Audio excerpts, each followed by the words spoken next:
Buongiorno, ben ritrovati, siamo nuovamente in diretta come ogni giorno e come ogni giorno ci sarà la conferenza stampa del Presidente Zaia dall'unità di crisi di Marghera alle 12:30 per fare il punto della situazione sull'evoluzione Covid, ma non solo, si parlerà anche di vaccini, lo avete sentito ieri dall'assessore Lanzarin, non sono arrivate altre dosi per cui molte ASL hanno dovuto interrompere la campagna vaccinale e quindi sospendere le somministrazioni. Quindi si spera che tra oggi e domani ci sia qualcosa, qualche novità, proprio perché altrimenti non si può andare avanti con la vaccinazione.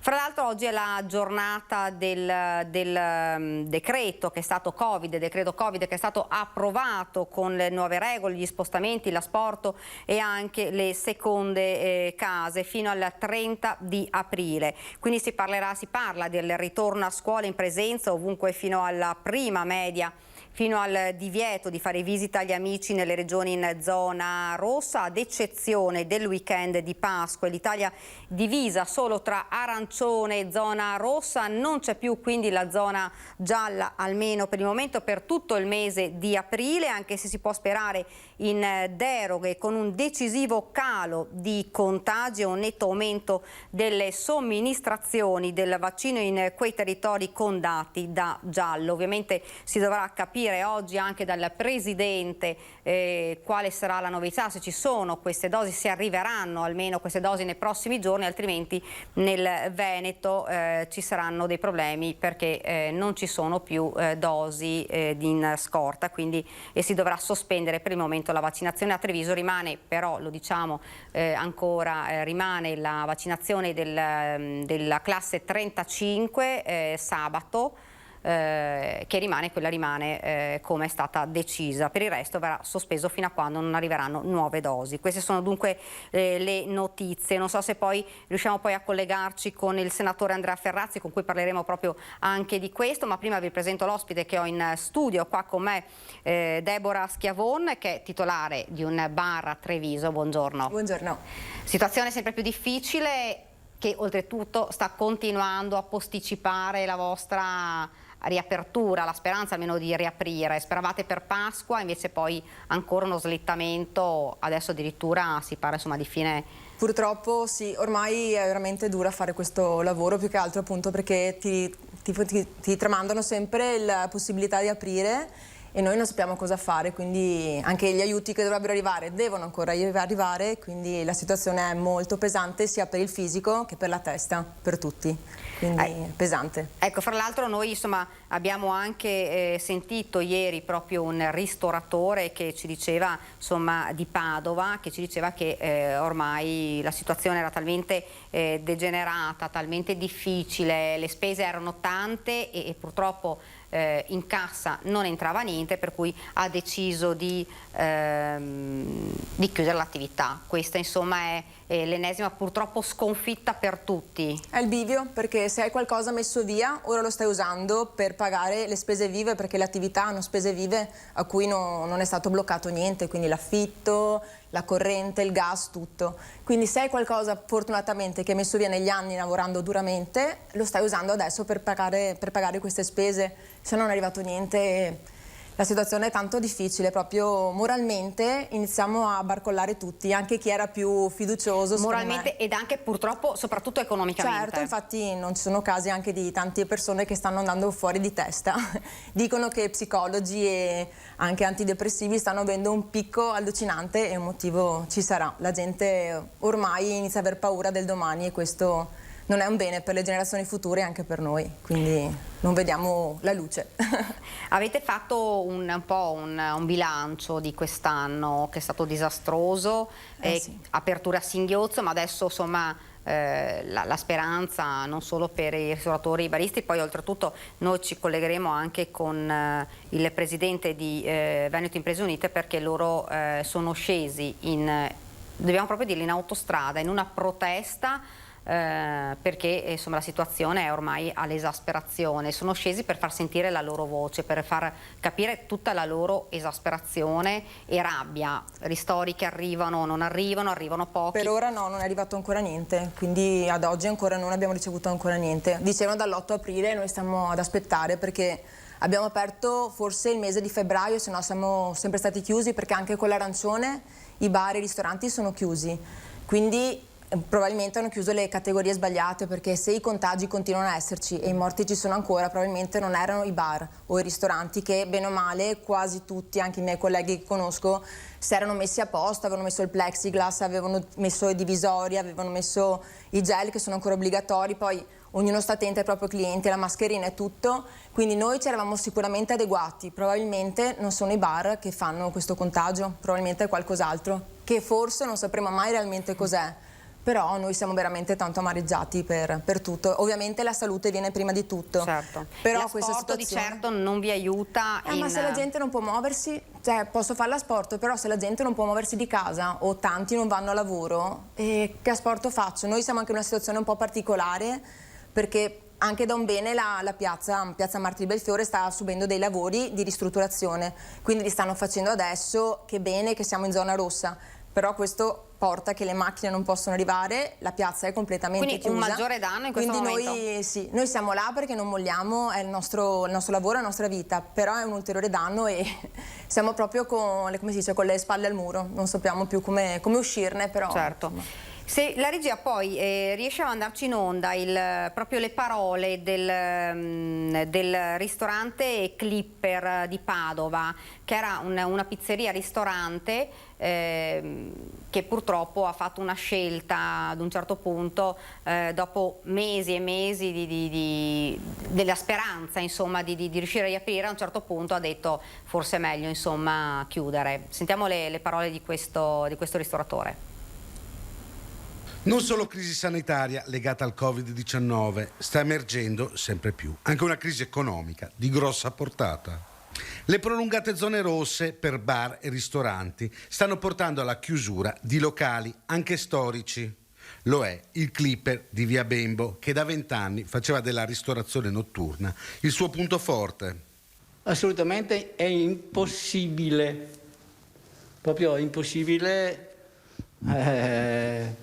per motivi, diciamo, di spese vive più che altro, non spese vive.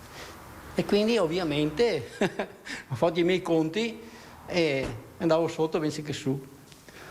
Ho tentato di fare per esportazione, ho tentato di fare per la gente che veniva a prenderselo, pizza eccetera, ma no, i risultati negativi, perché aprivi, chiudevi, si apre, e buttavamo via anche dei prodotti, e allora a questo punto ho detto non vale più la pena, sono più le spese di quelle che si incassa. Di anni dietro un bancone Giorgio ne ha passati quasi 50, prima in centro, poi in via Acquapendente e infine al Clipper, il suo locale di via Bembo, vedendo passare storia e storie davanti ai suoi occhi. Io venivo dal Gazebo, che era un'altra birreria che chiudeva anche quella tardissimo, e mi sono portati tutti i miei ragazzi, i quali qua venivano e c'erano può dire il bene di Padova, anzi gli artisti padovani, perché venivano quelli che cantavano, quelli che suonavano, quelli che facevano teatro, quelli che lavoravano di notte. Le casse ora sono staccate dai muri, le sedie accatastate e il forno per le pizze chiuso. Il modello di affari che era stato pensato per il Clipper è stato completamente stravolto dalla pandemia e dai limiti che ha portato. I ristori che sono arrivati, 3 in tutto, sono serviti a coprire i costi di un mese di chiusura, escluso il personale. C'è amarezza, ma anche la volontà di non stare fermo e ripartire quando sarà data la possibilità. No, io ho già, si può dire, mi spiace dirlo, 70 anni. 70 anni uno dice che cavolo vuoi fare? E io vorrei ancora continuare, perché il fisico me lo permette, la testa un po' meno, ma insomma mi dà la possibilità di reagire, perché se no già adesso in questi periodi che sono a casa posso dire che mi sto rompendo. Questa dunque, l'avete sentita, è una delle voci, purtroppo sono tantissime le voci di esasperazione delle persone che ormai sono costrette davvero a chiudere i battenti, serrande abbassate che non riapriranno, e questo è davvero un peccato, l'avevamo detto più volte, non si riesce a fare nulla per dare una mano a queste persone che ormai si trovano davvero ad un bivio, come ci ha detto anche Deborah. Ma sentiamo subito, lo vedo nello schermo, Andrea Penzaiello, presidente di Veneto Imprese Unite. Oggi, Andrea, buongiorno. Buongiorno, dunque oggi siete scesi in protesta. Sì, quella di oggi è la prima protesta veramente forte a livello nazionale. Oggi siamo a Bologna, in questo momento siamo all'autogrill di Cantagallo e ci stiamo disponendo in corteo per uscire sull'autostrada A1 e bloccarla. Abbiamo finito ormai la pazienza, non possiamo più aspettare. Ieri sera l'ennesimo decreto che ci impedisce di lavorare per altri 30 giorni, ma ormai non abbiamo più modo di andare avanti, siamo arrivati allo stremo delle forze e non ci rimane altro. In realtà non abbiamo neanche nulla da perdere, sappiamo che oggi rischiamo perché si rischia il penale, sappiamo che le forze dell'ordine sono comunque dalla nostra parte, devono garantire la sicurezza, noi cercheremo di fare quanto in sicurezza, ma abbiamo bisogno di far sentire il nostro dolore. In questo momento ci stiamo disponendo qui in corteo per uscire dall'autogrill. Sembra che la Digos e la Questura stiano sequestrando l'autogrill per non farci uscire, però la trattativa è ancora aperta. Quindi dunque oggi scenderete e bloccherete l'autostrada? Esattamente, siamo arrivati da tutta quanta Italia, ci sono delegazioni, ovviamente la nostra dal Veneto, che è una delle più numerose, c'è l'Emilia Romagna, c'è il Piemonte, c'è la Liguria, c'è il Lazio, c'è la Campania che è riuscita a venire su. Sono praticamente quasi tutte le regioni d'Italia e non siamo solo ristoratori, siamo tutte le categorie. Con noi ci sono le estetiste, le parrucchiere, ci sono i commercianti, ci sono i distributori che forniscono i nostri locali, ci sono le palestre, i commercianti, gli ambulanti. Ormai la voce è unica, abbiamo tutti quanti bisogno di lavorare in sicurezza. L'abbiamo fatto, abbiamo messo i nostri locali in sicurezza ormai mesi fa, abbiamo investito quanti migliaia di euro e queste chiusure sono politiche, non sono sanitarie. Ormai è ora di dire basta, se non ci lasciano lavorare, lavoreremo per conto nostro, perché non possiamo più stare chiusi, gli aiuti non arrivano, ormai ci siamo resi conto che non possiamo attendere nulla da questo Stato che non ci rappresenta e quindi dobbiamo fare un atto di forza. E questa, lei diceva, è la prima di una lunga serie di proteste fino a quando non vi faranno lavorare? Esattamente, in realtà ormai sono 2 settimane che c'è quasi una protesta al giorno. Noi 2 settimane fa abbiamo bloccato le statali su quasi tutto il Veneto. A livello nazionale si scende in piazza ormai ogni giorno in quasi tutte le città d'Italia e adesso questo blocco forte nazionale, abbiamo creato un bel coordinamento di tutte le categorie, siamo pronti a ripeterlo fin quando non verremo ascoltati. Non è più il momento di trattare, ora dobbiamo solamente pretendere i nostri diritti. A costo di riaprire anche senza l'autorizzazione? A questo punto sì, perché noi, ripeto, siamo sicuri di essere in sicurezza quando riapriremo. Di conseguenza ogni chiusura in questo momento è una chiusura politica, non sanitaria. Di conseguenza devono lasciarci lavorare. Grazie davvero ad Andrea, grazie. Poi magari ci riaggiorneremo ovviamente questa sera per sapere com'è andata la protesta. Grazie davvero. Grazie a voi, buona giornata. Buona giornata. Ci colleghiamo invece subito ora con il senatore Andrea Ferrazzi del Partito Democratico. Buongiorno. Buongiorno a lei, buongiorno a tutti. Buongiorno, ha sentito una protesta, un coro unanime di tutti i piccoli imprenditori, sono scesi, vogliono bloccare l'autostrada a Bologna, ormai l'esasperazione è arrivata ad un livello davvero alto. C'è un livello di stanchezza, c'è un livello drammatico per le attività economiche, imprenditoriali, per i commercianti. Questo è assolutamente così, ma è così in tutta Europa, devo dire. È così in tutti i paesi in cui si sta gestendo una situazione sanitaria drammatica, perché anche in Veneto i dati che abbiamo dei contagi e delle presenze all'interno degli ospedali sono del tutto simili purtroppo a quelle che c'erano 12 mesi fa. E quindi la situazione è questa, la decisione non è una decisione politica, perché quale folle andrebbe incontro alla chiusura di un intero paese. La decisione purtroppo è di tipo sanitario, perché i dati che ci sono del tutto drammatici e vanno affrontati con determinazione. Dopodiché bisogna aiutare e sostenere in ogni modo le imprese, le categorie, i mondi, perché è del tutto evidente che non è possibile passare mesi senza avere introiti. Ecco, si diceva insomma bisogna aumentare, velocizzare questa campagna vaccinale in maniera più repentina possibile, perché insomma è l'unico modo per uscire da questo tunnel, ma adesso il problema è che mancano le dosi, non sono arrivate, per cui ad esempio nel Veneto si stanno sospendendo le somministrazioni. Sì, nel Veneto, diciamo che in Veneto c'è stato un ritardo perché fino all'altro ieri eravamo ben sotto la media di somministrazione giornaliera.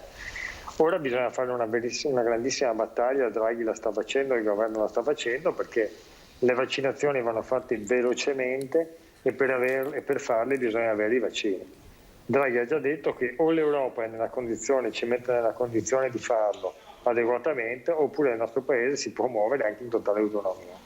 Il nostro è stato il primo paese che ha sequestrato centinaia di migliaia di dosi di AstraZeneca che dovevano andare in altri paesi dove il tasso di contagio era bassissimo, e noi dobbiamo essere ferrei su questa cosa qua, anche nei confronti dei produttori che se hanno sottoscritto dei contratti non esiste al mondo che li disdicano e che non si tengono fedeli a quanto hanno sottoscritto. Ecco, le chiedo un'ultima domanda, so che lei è impegnato e deve andare via. Proprio un'ultima cosa, cambiando un attimo discorso, è un decreto legge sulle grandi navi, sul trasporto marittimo delle merci nella laguna di Venezia. Sì, bisogna trovare una soluzione. Venezia senza il proprio porto è una cosa che non esiste. Venezia è nata nel mare, è nata con commercio, con forza politica costruita attraverso appunto il Mediterraneo, il mare grande, che era il mare di casa dei veneziani, di cui l'Adriatico faceva e fa parte. E certamente però con il gigantismo navale che porta navi a dimensioni sempre maggiori, anche quelle per i passeggeri oltre i 300 metri, non è più compatibile con la laguna di Venezia, che ha ovviamente una sua delicatezza e una sua fragilità. La soluzione nel lungo periodo deve essere quella di portare le navi al di fuori della laguna, e questa è la decisione unanime di tutte le forze politiche presenti nel Consiglio dei Ministri, quindi da Italia Viva al PD, alla Lega, a Forza Italia, via dicendo, all'EU, eccetera, eccetera. Ovviamente va gestita la transizione e quindi da subito bisogna far sì che a Marghera ci sia la possibilità davvero di approdo, perché il porto è ricchezza e posti di lavoro che vanno garantiti, salvaguardati e anche sviluppati in prospettiva. Allo stesso modo la marittima continuerà ad essere un punto centrale per le navi che potranno accedere in quel luogo. Ecco, la tempistica per questa transizione? Pochi mesi per predisporre Marghera, deve essere fatto a una velocità incredibile. Naturalmente la marittima è già pronta e già può continuare a lavorare, e dopodiché entro 60 giorni la predisposizione di questo bando di idee, e dopodiché vanno trovati finanziamenti per realizzarlo velocemente. Naturalmente che non sia un altro Mose, perché sarebbe una follia assolutamente inimmaginabile per la nostra città. La ringrazio, grazie davvero senatore, so che lei è di fretta, che deve rientrare. Grazie davvero e buon lavoro. Grazie a lei, arrivederci. Grazie. Arrivederci. Ci fermiamo, vedo che c'è la pubblicità, 2 minuti e poi torniamo di nuovo in studio.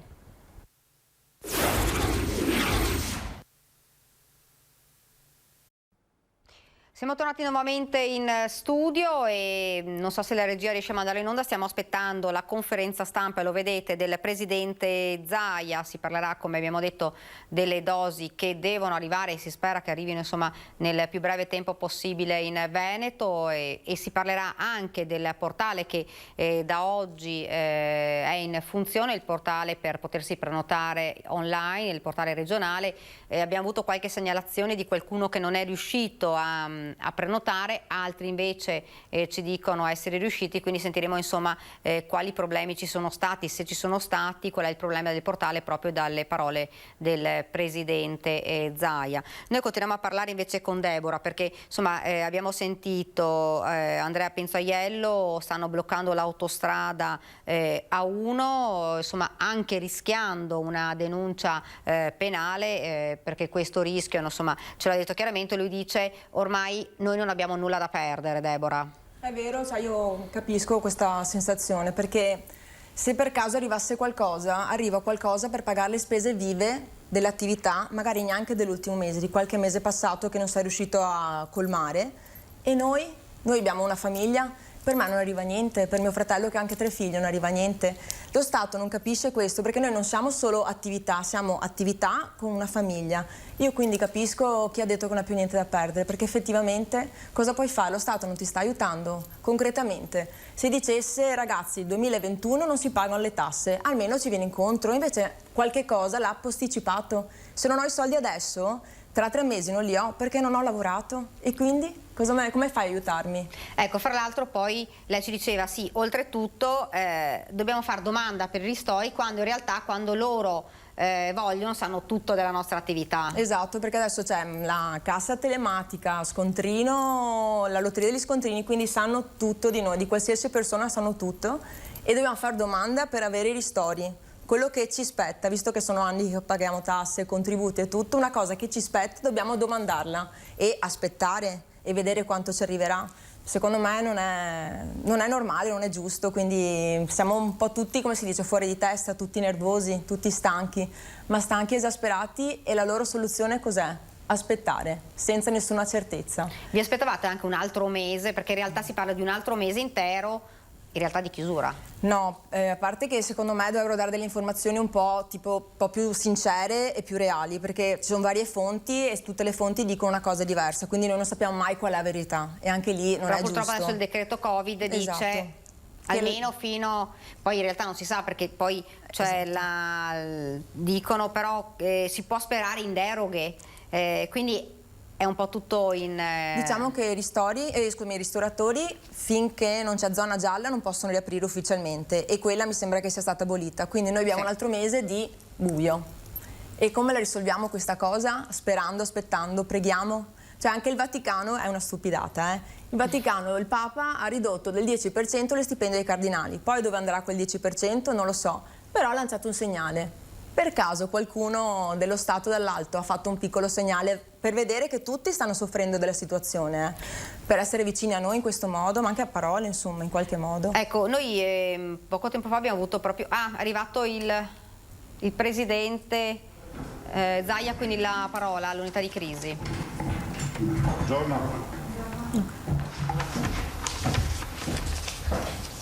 Allora, volevo dirvi innanzitutto che mi tratterò poco perché poi con voi perché ho il problema di una videoconferenza che devo fare, quindi devo tornare su.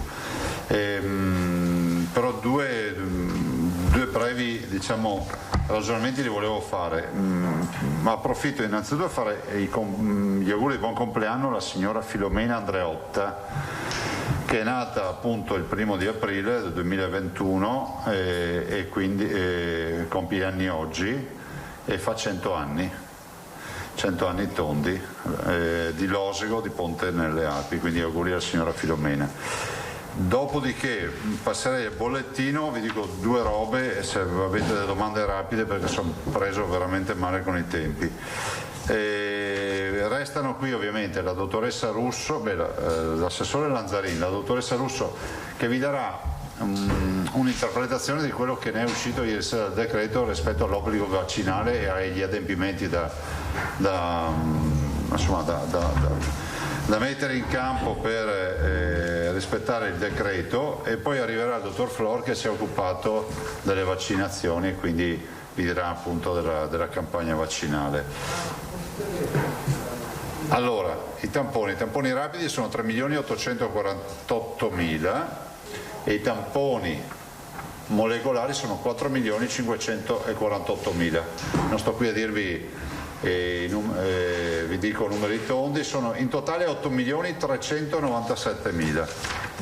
Nelle ultime 24 ore abbiamo avuto 1.633 positivi che, rapportati ai 42.612 tamponi, hanno un'incidenza percentuale di positivi sui tamponi di 3,83%.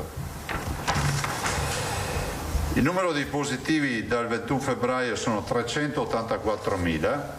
Vorrei ricordarvi che questo numero ci dice anche un'altra cosa. Al di là degli asintomatici che mai abbiamo trovato, di coloro che non sapevano di essere positivi, si sono anche negativizzati in totale anonimato, Noi abbiamo comunque una certezza matematica, che abbiamo 384.000 persone con gli anticorpi.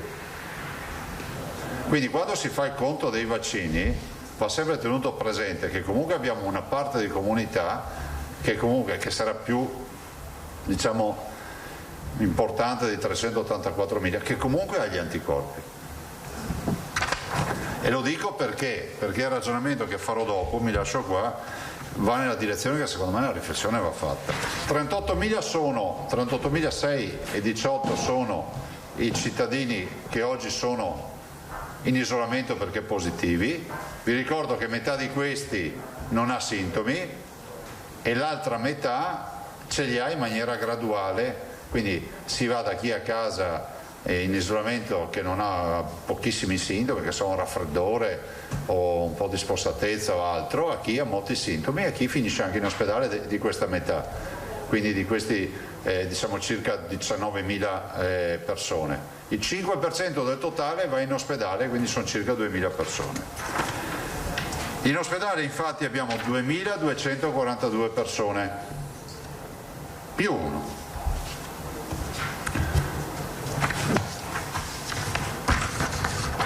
Che sono così distribuite: 298 in terapia intensiva e 1944 in area non critica.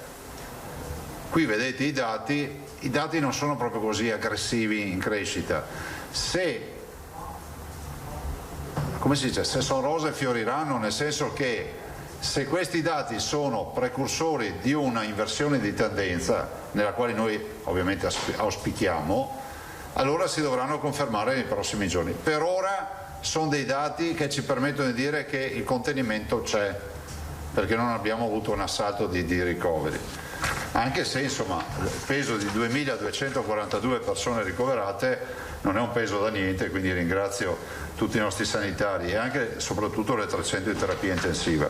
A proposito di terapia intensiva, vedete che abbiamo 298, quasi 300 persone in terapia intensiva Covid, più i non Covid sono 575 persone in terapia intensiva totale, 575. I deceduti purtroppo sono 28 nelle ultime 24 ore, 10.653. I dimessi sono 18.119. Allora, due brevi considerazioni. Domani saremo oggetto di valutazione. I dati in nostro possesso in questo momento sono, nostro possesso, R con T 1,12, quindi siamo sotto la soglia dell'1,25, quindi da arancione con l'R con T, però c'è il problema dell'incidenza. Incidenza 226,8, siamo sotto la soglia del 2,50, quindi 226,8 è sotto il 2,50, quindi anche qui in teoria saremo da arancione. Ricoveri, siamo al 29% in terapia intensiva, la soglia è 30. 29? Sì. Ricoveri in area non critica, siamo al 27, la soglia è 40. Allora ragazzi, incrociamo tutto quello che possiamo incrociare. Se sarà confermata la nostra proiezione che la dottoressa Russo con i suoi uffici ha fatto, noi domani speriamo auspicabilmente che ci sia un passaggio di colore, però è prudente attendere la classificazione. Non sono i conti della serva, sì, a valere da martedì ovviamente, non sono i conti della serva i nostri, sono conti puntuali, però è pur vero che siccome stiamo parlando di decimali, capite che 1,12 e 1,25 non è che sia un condominio di mezzo, cioè, stiamo parlando di 0, 1,15. Sì, però quelle non si fanno scattare, Noi siamo i due parametri che ci fanno scattare, R con T e incidenza. Gli altri sono limiti, diciamo, di guardia, ma non ci fanno scattare. Sarebbe immediato il passaggio? Da quello che ci risulta a noi sì. Martedì. delle 2 settimane sarebbe stata assorbita da quelle che abbiamo già fatto. Sì, no, certo, ma pensavo si viaggiasse di 2 in 2, no. Guarda, il decreto scade il 6, per cui noi siamo dentro su quel decreto lì che non... Io stamattina, vi dico la verità, ho parlato anche col ministro Speranza, anche lui dice aspettiamo domani e vediamo cosa accade. Sarebbe un bel segnale. Ovviamente il grande segnale di oggi, ve lo voglio dire, sono 37.000 vaccini. Cioè io penso che abbiamo battuto 37.276, penso che li abbiamo battuti, stiamo dando il secondo giro, insomma. Abbiamo passato i 70 degli over 80, ma a me interessa dire una roba, che la macchina vaccinale sta funzionando. Abbiamo qualche impiccio col partire per i siti eccetera, con il numero telefonico, perché tutti sono riversati sul numero, ok, ci sta, ci vuole un po' di pazienza, però insomma adesso stiamo andando a regime. A me interessa dirvi che arriveranno 103.000 dosi di AstraZeneca sabato, che ne arriveranno 38.000 di Moderna sempre fine settimana, e adesso la macchina diciamo è a regime. Se noi abbiamo, come si può dire, carbone da buttare nella caldaia, riusciamo a fare un bel lavoro, perché considerate che siamo andati un po' in difficoltà, però strategicamente in difficoltà, lasciatemelo dire, perché in un processo industriale bisogna arrivare anche allo stress test, perché poi alla fine nella difficoltà io posso dire che abbiamo finito i vaccini, posso dire che abbiamo fatto 37.000 dosi ieri, di certo scusandoci con tutti quelli che hanno fatto le code, però dico sempre, guardate, piuttosto che meglio un'ora di coda che una vita sottoterra, no? Perdonatemi l'espressione, perché questi stiamo parlando di salvavita, cioè è un sacrificio. Se vogliamo tutto perfetto dobbiamo prendere i nostri 37.000 dosi al giorno, portarle a 15, 18.000, 17.000 e allora abbiamo una robettina un po' più, come si può dire, da cerimoniale. Così abbiamo tutta la macchina sotto stress, però a me interessa fare vaccini, perché se aggiungo 387.000 ce li ho no? Hanno gli anticorpi, andranno scemando per i primi, ma ci sono comunque in giro. Ci mettiamo che abbiamo già fatto oltre 900.000 prime vaccinazioni, in questo momento 905.000, so che se arrivassi a fare 35.000 vaccinazioni al giorno, in 10 giorni ne faccio 350.000, so che se mi arrivassero ancora più vaccini, i medici sono 3.000, potrebbero farne 10 al giorno e sono altre 30.000, però 35.000 più 30.000 fa 65.000. So che ho le farmacie, quanti gliene diamo? Quante sono le farmacie? 1400. Sono 1400 farmacie, facciamo che ne facciano anche 10 a farmacia, sono altri 15.000, sarebbero 14, ne sono 15.000, e andiamo a 80.000, se arriviamo a 80.000 per 10 fa 800.000, 800.000 per 3 c'è un mese, sono 8, 16, 24, sono 2.400.000 dosi. Capite che veramente la prospettiva del prima dell'estate la chiudo sta partita, la possiamo fare, però a noi servirebbe una fornitura da 80.000 dosi al giorno. Mi sono spiegato, no? 80.000 per 30 giorni fa 8, 16, 24. Noi una capacità di 80.000 al giorno la possiamo avere grazie al lavoro di squadra, e la luce in fondo al tunnel si chiama vaccino. Cioè io non è che sono innamorato del vaccino, ma vediamo, non abbiamo più focolai ospedalieri da quando abbiamo vaccinato i nostri uomini e donne da sempre. Poi la dottoressa Russo vi parlerà di questa storia dell'obbligatorietà vaccinale per gli operatori, che è una roba delicata ed è giusto spiegare bene cosa prevede il decreto. La dottoressa ha analizzato tutto, c'è tutta una procedura. Quindi noi siamo performanti su sta roba. Ai cittadini dico che adesso leggeremo con attenzione il decreto e vedremo di capire cosa si potrà fare. Certo è che se riuscissimo a passare in arancione potremo ripensare all'apertura dei negozi, al tema degli ambulanti. Questa mattina li avevamo incontrati assieme all'assessore Lanzarin e io penso che stiamo parlando di un settore che ha sofferto, sta soffrendo. Penso che stiamo parlando degli uomini e donne del popolo, stiamo parlando dei mercati. È giustamente loro dicono, scusa, il centro commerciale in teoria dovrebbe essere chiuso, ma se uno vende le mutande, l'altro vende giocato per i putei, eccetera, è aperto come prima, non capiamo perché gli uomini e donne del mercato che sono all'aria aperta, che hanno messo la cordella per fare l'ingresso e l'uscita davanti alla bancarella, che comunque devono restare chiusi, non hanno tutti i torti, no? Io dico ragazzi, io non sono né aperturista né chiusurista, guardo in faccia la realtà, l'infezione c'è, l'86% del virus ormai è inglese in Veneto, vediamo il dato, qual è il dato esatto? 86,7 a livello nazionale, 88,5 in Veneto. 88,5 in Veneto è inglese e 1,4 mi sembra. 1,4 brasiliana. Qua va di moda l'inglese. Capite che ormai è ubiquitario e lo si vede anche dalla qualità dei contagi. A me spiace che quando lo dicevamo noi a dicembre sembravamo dei fuori di testa, però alla fine l'inglese noi ce l'avevamo a dicembre. Ve li ricordate quei tamponi, no? Voi avete vissuto con noi questa tragedia e oggi l'inglese non è più una novità. Noi però il 24 dicembre l'avevamo sequenziata e chissà quanti avevano avuto la mutazione in quell'ondata di virus che abbiamo avuto. Sarebbe interessante un giorno prendere tutti i tamponi messi via e andarli a sequenziare con calma e capire quanti ce n'erano. Domande che poi scappo ragazzi, se riusciamo a farle anche veloci. Tosato, Parisi, Pettenò, Bonnet, Banzan. Sì, buongiorno Presidente. Buongiorno. Le domande sono quelle rivolte da tantissimi cittadini stamattina. Le possiamo lasciare per l'assessore, allora ti spiace? Vabbè, però insomma, siccome aveva accennato lei stesso al portale, mi sembrava il caso. Sì, dopo ne viene il dottor Flora a parlarvi del portale. Cioè, posso fare questa domanda o no? Prego. In sostanza.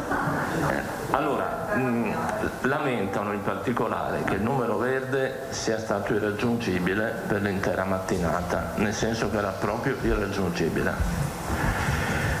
I cittadini poi lamentano che il codice fiscale che inseriscono non riconosca molte fragilità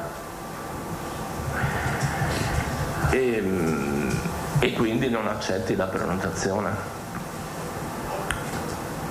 Un'altra cosa che segnalano, ma questo magari è un dettaglio per i tecnici, è che l'impiego del codice fiscale può prestarsi a operazioni di hackeraggio.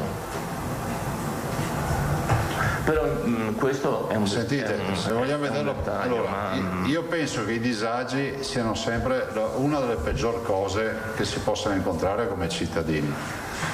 Dico che stamattina 18.000 persone comunque sono riuscite a prenotarsi col portale.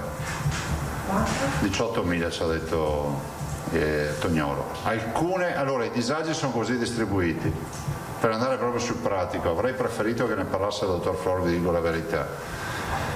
Primo, 4 o 5 EULS oggi non hanno aperto le prenotazioni perché non avevano vaccini. Qual è stato il problema? Che dovevano bloccare con un banner, che adesso c'è, la prenotazione. Allora chi inseriva il codice fiscale in quell'ULS si vedeva la scritta lei non appartiene alla categoria che può essere vaccinata e sotto un'altra scritta che c'è e deve restare, se ritiene di essere invece di avere diritto al vaccino che ami il numero. Secondo voi cosa è successo al numero? È andato per aria, a 100 linee è andato per aria. Ma noi ci aspettavamo che ci fossero dei disguidi. Allora, se lo guardo sotto il profilo del servizio ci scusiamo con i cittadini, se lo guardo sotto il profilo del risultato io so che ho sempre le prenotazioni, non sto perdendo neanche un istante nelle vaccinazioni perché comunque stiamo continuando a vaccinare, cioè non è che c'è un buco nelle vaccinazioni, quello mi preoccuperebbe. Ai cittadini dico adesso finalmente le ULS, perché anche qua c'è un giorno manca Matteo, un giorno manca Ciodo, un altro giorno manca quello che c'ha prima Matteo, finalmente le ULS hanno messo i banner dove non stanno e hanno annunciato, ad esempio la ULS 2 dice da domani mattina noi apriamo alle prenotazioni. Dopodiché l'assessore Lanzarini è stata chiara noi abbiamo caricato più dati possibili per le fragilità.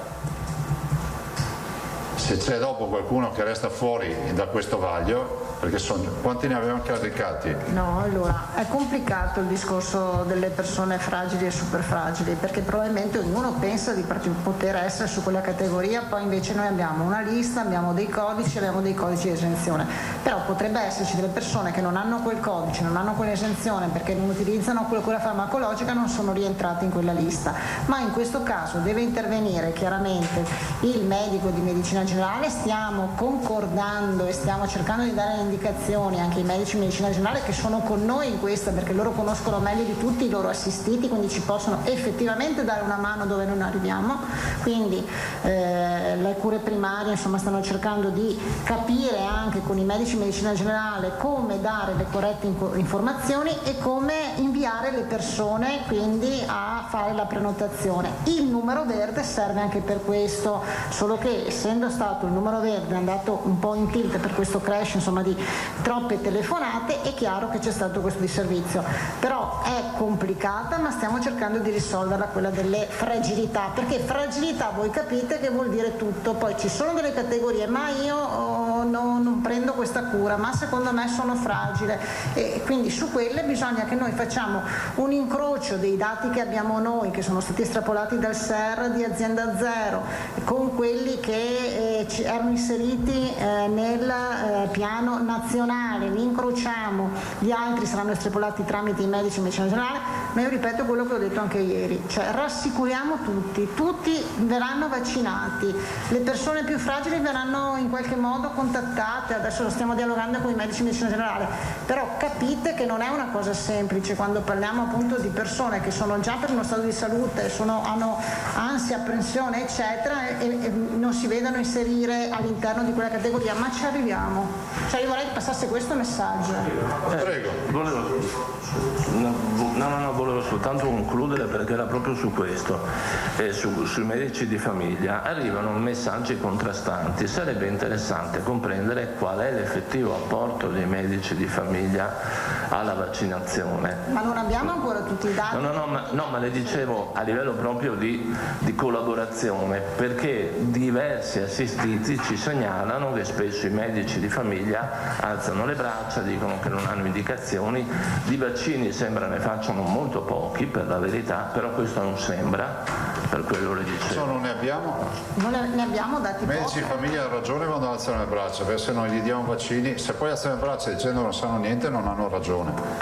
Ma se dicono che non hanno vaccini hanno ragione da vendere, perché non gliene diamo. Comunque stiamo affiando anche questa comunicazione parallela tra cure primarie, distretti, medici di medicina generale, centri specialistici e quant'altro, per riuscire a raggiungere tutte le persone e dare le informazioni più corrette. Aiutateci a far passare questo messaggio e cerchiamo di dare il messaggio che vacciniamo tutti, comprendiamo, però ci sono anche dei limiti che ci sono umanamente, però stiamo cercando appunto di mettere insieme tutte queste cose. Sì, è prezioso il vostro aiuto, perché il tema è che comunque si continua a vaccinare e si continua a vaccinare quelle categorie. Primo. Secondo aspetto, siccome la prenotazione avviene con queste modalità, se non si punta a queste modalità sarebbe una babele, perché ognuno può rivendicare qualsiasi fragilità, per cui l'unica soluzione che abbiamo noi è utilizzare dei codici di esenzione, delle terapie, queste storie. Poi, Presidente, non sarà perfetta, ma ve l'abbiamo detto fin dal primo giorno. Poi c'è l'altra incognita, nel senso che noi per i super fragili possiamo utilizzare 2 vaccini solo, che sono Pfizer e Moderna. Allora, non è che quindi dobbiamo fare i richiami entro 3 settimane, quindi è chiaro che dobbiamo comunque slittare la programmazione in base agli 83.000 che ci arrivano, i 38.000 di questa settimana, tenendo conto che dobbiamo fare i richiami dopo 21 giorni e dopo 30 giorni. Quindi è solo una questione anche di mettere insieme tutti questi No, ma guardi che non è che ogni segnalazione vuole equivalere a un atto d'accusa, però faccio solo un esempio. Io stamattina mi sono collegato al sito dell'Ursa Euganea. primo giorno di prenotazione online, l'avviso è che le vaccinazioni sono sospese fino al 7. Corretto. Allora sembra un pesce d'aprile obiettivamente. Poi certo ci sono delle ragioni, se i vaccini non arrivano non potete fabbricarli di notte. No. Ma c'è anche, insomma, ci sono aspettative, ci sono ansie. Ci sono aspettative, ci sono ansie, ma bisogna anche guardare in faccia la realtà. Stiamo parlando di vaccinare 5 milioni di veneti. Io ve l'ho detto dal primo giorno, cioè se dobbiamo fare gli incontri tutti i giorni qui, io li faccio volentieri, per parlare di quello che non è stato vaccinato, di quello che non ha risposto al telefono.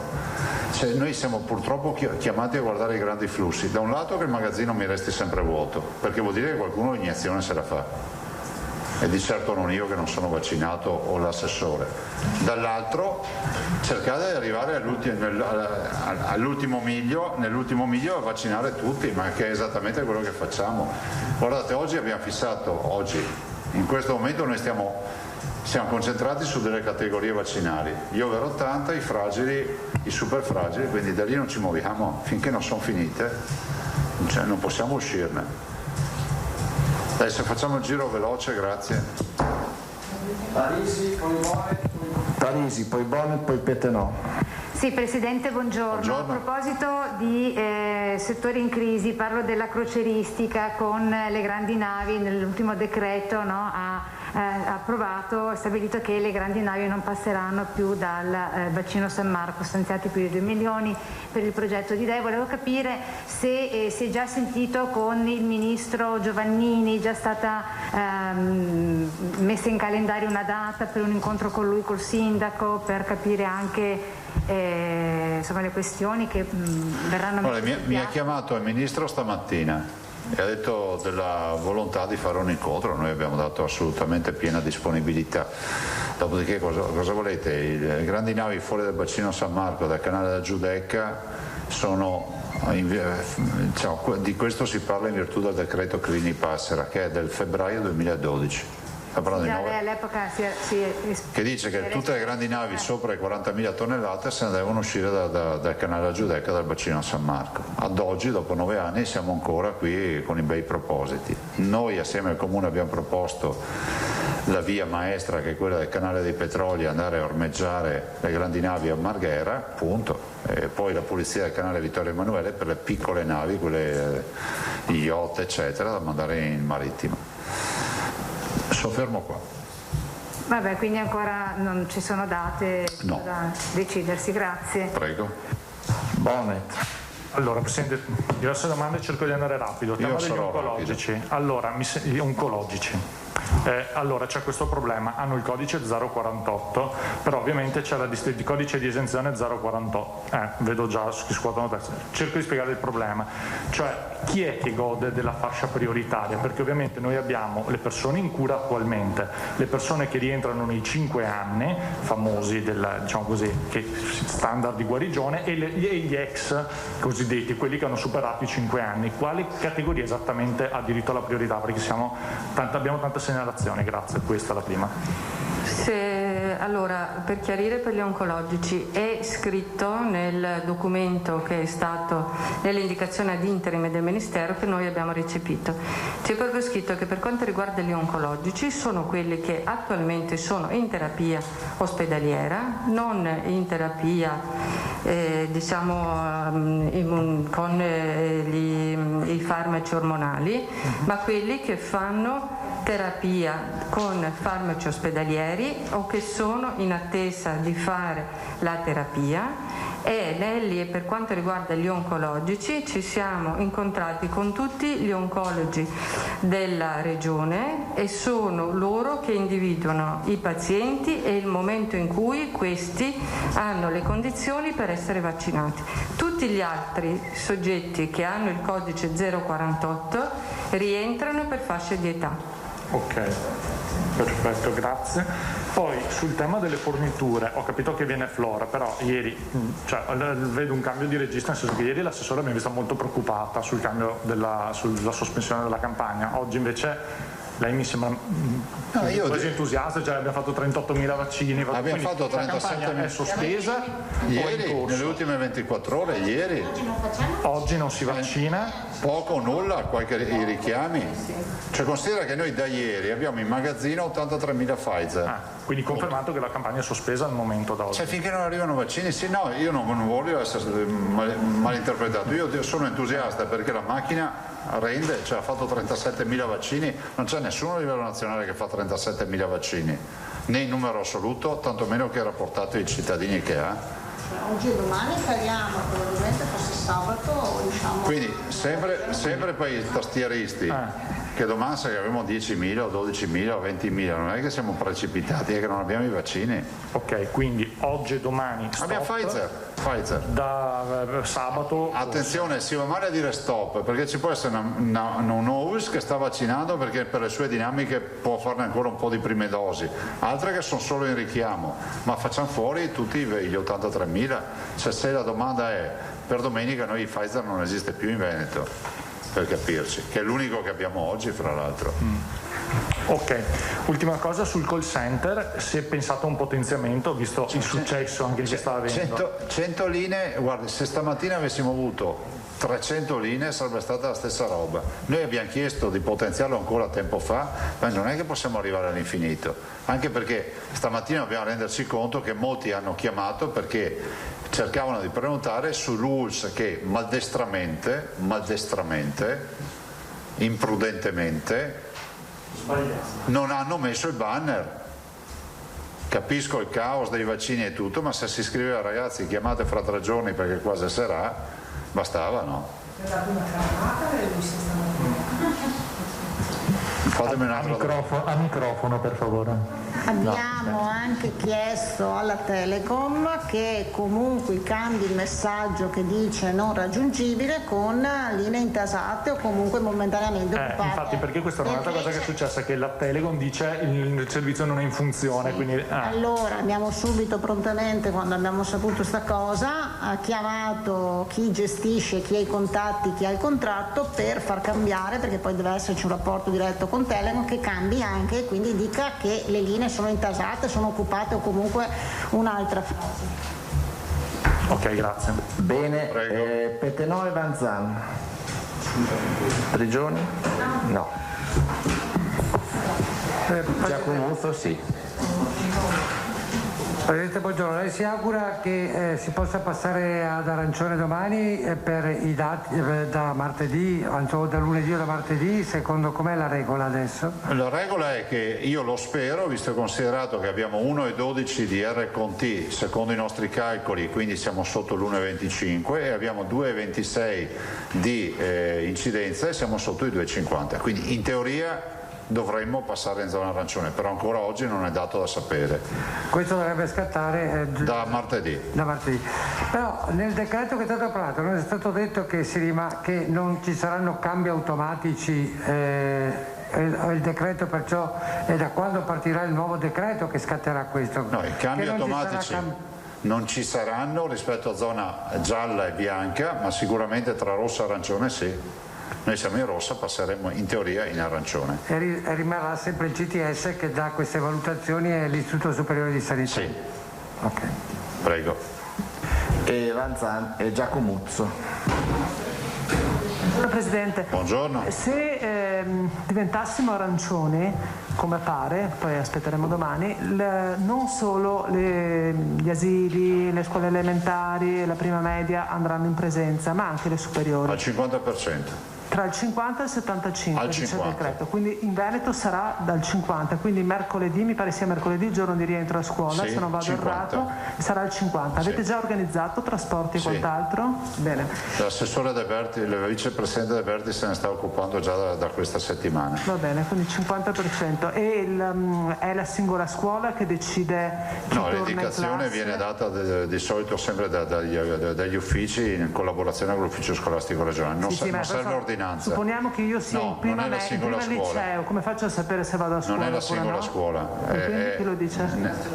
È l'ufficio scolastico regionale che dà i 50, dopodiché le singole scuole gestiranno il loro 50. Questo dicevo, quindi sarà una comunicazione della scuola che dirà chi va in classe. Sì, ecco, scusa, non avevo capito la domanda. No, perché ci sono le vacanze di Pasqua, sono a casa i ragazzi, oltre che in DAD. Le scuole. Seconda domanda, decreto legge che impone l'obbligo vaccinale con lo scudo legale, eccetera.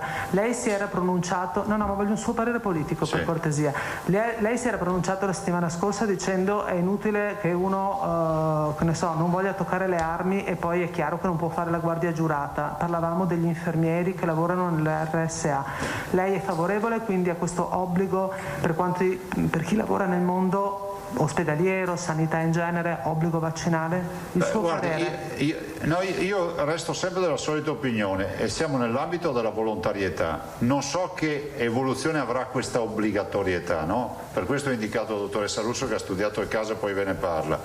Dico semplicemente che diventa un requisito per lavorare, penso in una casa di riposo con gli anziani eccetera, avere delle persone non vaccinate, con tutto il rispetto che ho per la scelta volontaria, mi metto nelle condizioni di dire che immagino che questa norma introduca anche un nuovo principio, nessuno ne ha parlato, che è quello delle nuove assunzioni.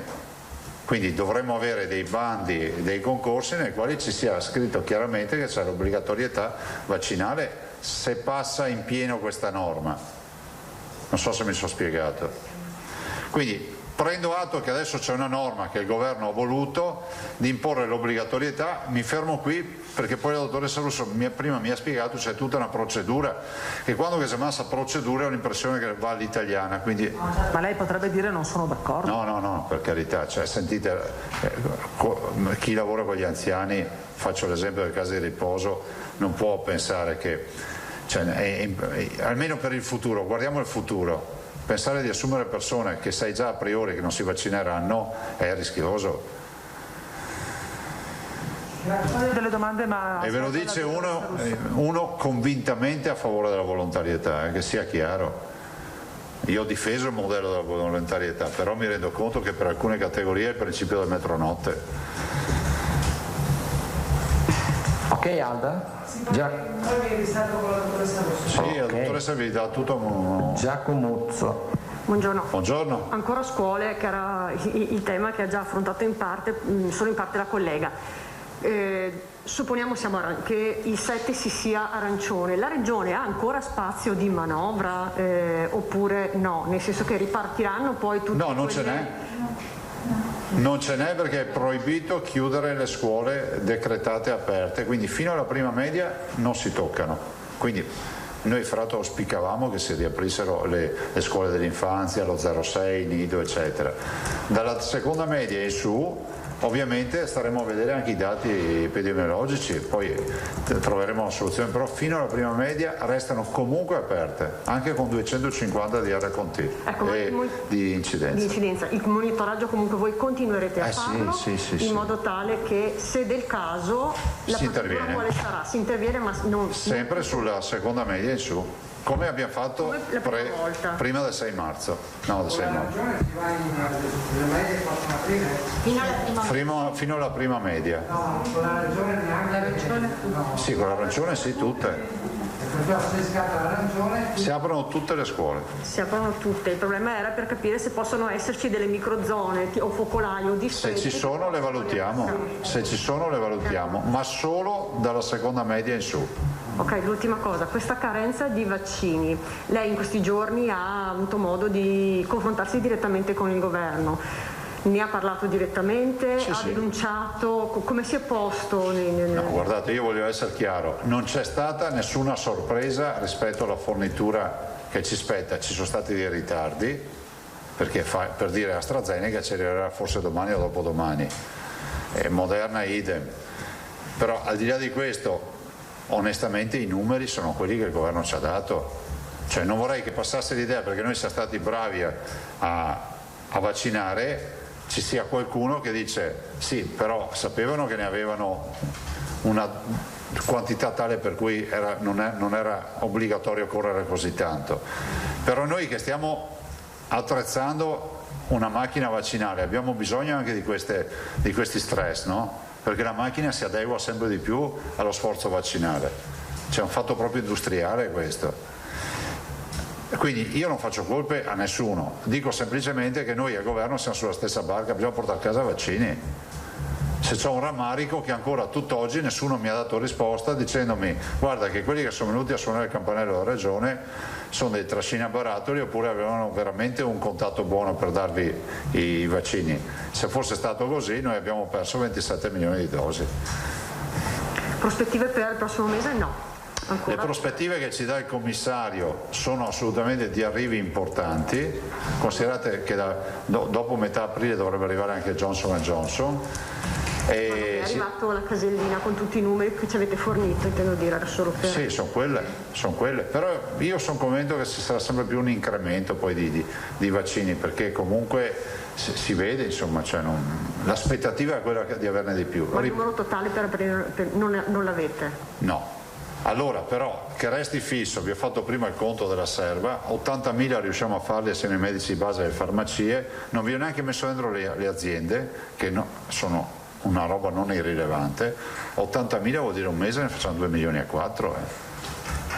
Cioè. Sì, ma quello che tutte le farmacie però faranno. Sì, ma abbiamo fatto quello che si dice vuoto per pieno. Mi aggrego, l'accordo per le farmacie è stato fatto, sono operative le farmacie? No, l'accordo non può essere stato fatto perché è uscito venerdì pomeriggio, giovedì, insomma, l'accordo nazionale. Abbiamo l'incontro mercoledì mattina, anche perché ricordo che con le farmacie probabilmente andrà Johnson & Johnson che arriva dal 19 di aprile, perché sicuramente il vaccino più maneggevole per loro, quindi ci incontriamo mercoledì mattina per chiudere l'accordo rispetto appunto all'effettuazione del vaccino in farmacia. Ok, poi rispetto a quello che diceva la collega, però Presidente, allora ho dato io un'interpretazione sbagliata ieri, nel senso che io ho capito che c'era una colpa attribuibile alle case farmaceutiche per questi ritardi di questa settimana. Sì, sui ritardi sì, l'ho appena detto. Ho detto il problema sono i ritardi, ma non che le quantità siano diverse. L'ho detto. Ah, ok, perfetto, ok, va bene. Le consegne? Sì, le consegne. Cioè, quindi quando li do, gli lotti sono quelli attesi, ma stanno arrivando con ritardi di giorni. Per esempio AstraZeneca che doveva essere qua quando è martedì. Allora, AstraZeneca doveva essere qua mercoledì e Moderna giovedì. Invece Moderna arriva venerdì e AstraZeneca sabato. Cioè, capite che per noi significa una voragine, perché non avendo vaccini. Però il numero è lo stesso che sapete. Sì, ma no. Grazie, buon lavoro. Buongiorno. Non c'è altro, vero? Grazie. Dottoressa Russo, prego. Arrivederci. Prego, dottoressa. Sì, grazie, buongiorno. Allora, come ha detto il Presidente, abbiamo visto, non è ancora arrivato il decreto, non è stato ancora numerato, quindi quello che è stato messo in rete, che è stato annunciato, è praticamente una bozza, ma ci sono già gli elementi che ci permettono quantomeno di fare le prime azioni, che sono quelle di cominciare a vedere quanto pesa nella nostra regione la non adesione alla vaccinazione, l'avevo già accennato ieri, e poi cominciare a preparare le note per coloro che sono gli interlocutori principali. Intanto devo dire che il principio a cui si ispira il decreto è la tutela della salute pubblica, come ha detto il Presidente prima, quindi la vaccinazione viene resa obbligatoria perché per questa malattia, che attualmente ha il peso sanitario che conosciamo, è molto importante che le persone vengano tutelate da chi li prende in cura. Chi sono quelli che devono rispondere a questa obbligatorietà? È tutti coloro che sono operatori sanitari, che svolgono attività nelle strutture sanitarie, sociosanitarie e socioassistenziali pubbliche e private, e sono state inserite anche le farmacie e le parafarmacie. Poi, per quanto riguarda la vaccinazione, l'identificazione dei soggetti che devono essere individuati come si svolge. Il decreto dice: entro i 5 giorni dall'entrata in vigore del presente decreto, gli ordini interessati, che sono quelli delle categorie che abbiamo appena menzionato, manderanno l'elenco di tutto il personale iscritto all'ordine e lo manderanno alla Regione. Quindi entro i 5 giorni dall'entrata in vigore. Quindi noi adesso prepareremo delle note da mandare agli ordini per dire a chi devono girare, quindi in questo caso alla direzione prevenzione, l'elenco di tutti i loro iscritti, suddivisi naturalmente per residenza, in modo tale che poi noi possiamo indirizzare questo elenco ciascuno per la propria azienda ULSS di riferimento e fare l'incrocio fra questi soggetti e il loro stato vaccinale. Ok?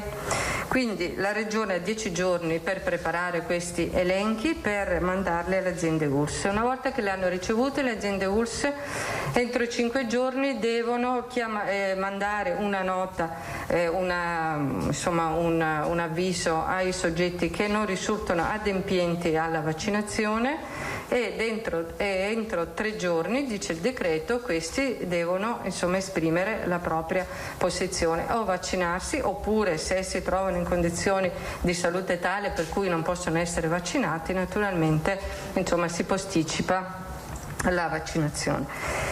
Decorsi questi termini, se le persone che sono state invitate a vaccinarsi non adempiono a questo invito alla vaccinazione, invito obbligo, possono esserci scattano praticamente delle conseguenze che possono essere lo spostamento rispetto all'ambito in cui in quel momento lavorano. In quel caso ci sarà naturalmente una valutazione da parte del datore di lavoro e una stratificazione del rischio, per cui la persona può andare a svolgere una mansione che non lo mette direttamente a contatto con gli utenti, e quindi ridurre il rischio di esposizione per altri soggetti che vengono in contatto, oppure possono essere sospesi, e in quel caso scatta anche la sospensione della retribuzione. Questo è quello che prevede dalla bozza di decreto che ci è arrivata. Quindi è un decreto a tempo, perché è un decreto che è legato alla specifica situazione pandemica, al momento in vigore fino alla fine di quest'anno, fino al 31 dicembre del 2021, e che naturalmente segue quello che è l'evoluzione della malattia. In questo momento viene applicato proprio perché abbiamo una condizione di emergenza ed è nel rispetto di un principio di tutela della salute pubblica, quindi la propria ma anche quella degli altri con cui la persona viene in contatto proprio per il lavoro che svolge. Questo è quello che prevede il decreto, e poi dentro naturalmente ci sono le misure della scuola, delle fasce, quelle di cui abbiamo accennato poco fa. Domanda alla Russo, ok, Parisi Ranza. Sì, dottoressa, buongiorno. Scusi, per capirmi con le tempistiche, dunque, per quanto attiene a questi elenchi, la Regione ha 10 giorni per preparare gli elenchi e inviarli alle ULSS, che a loro volta avranno 5 giorni di tempo per verificare e avvertire gli interessati, che avranno a loro volta 3 giorni di decorso, di tempo, decorsi i quali poi si prenderanno i differenti provvedimenti. Rispetto alla demansionamento, chiamiamolo così perché si parla di questo, giusto? Ok? E alla sospensione, che cosa intercorre nel mezzo? Non è specificato il tempo, anche perché lì credo che ci sia proprio una valutazione molto importante, perché le aziende e quindi che corrisponde il direttore generale, la direzione strategica, soprattutto col direttore sanitario, devono valutare come procedere rispetto al ruolo che quella persona svolge all'interno dell'azienda. Quindi in quel caso deve essere una valutazione che non è da poco, dipende dal ruolo che svolge il soggetto nell'ambito della struttura sanitaria. Se posso. Non funziona, può ripetere il passo.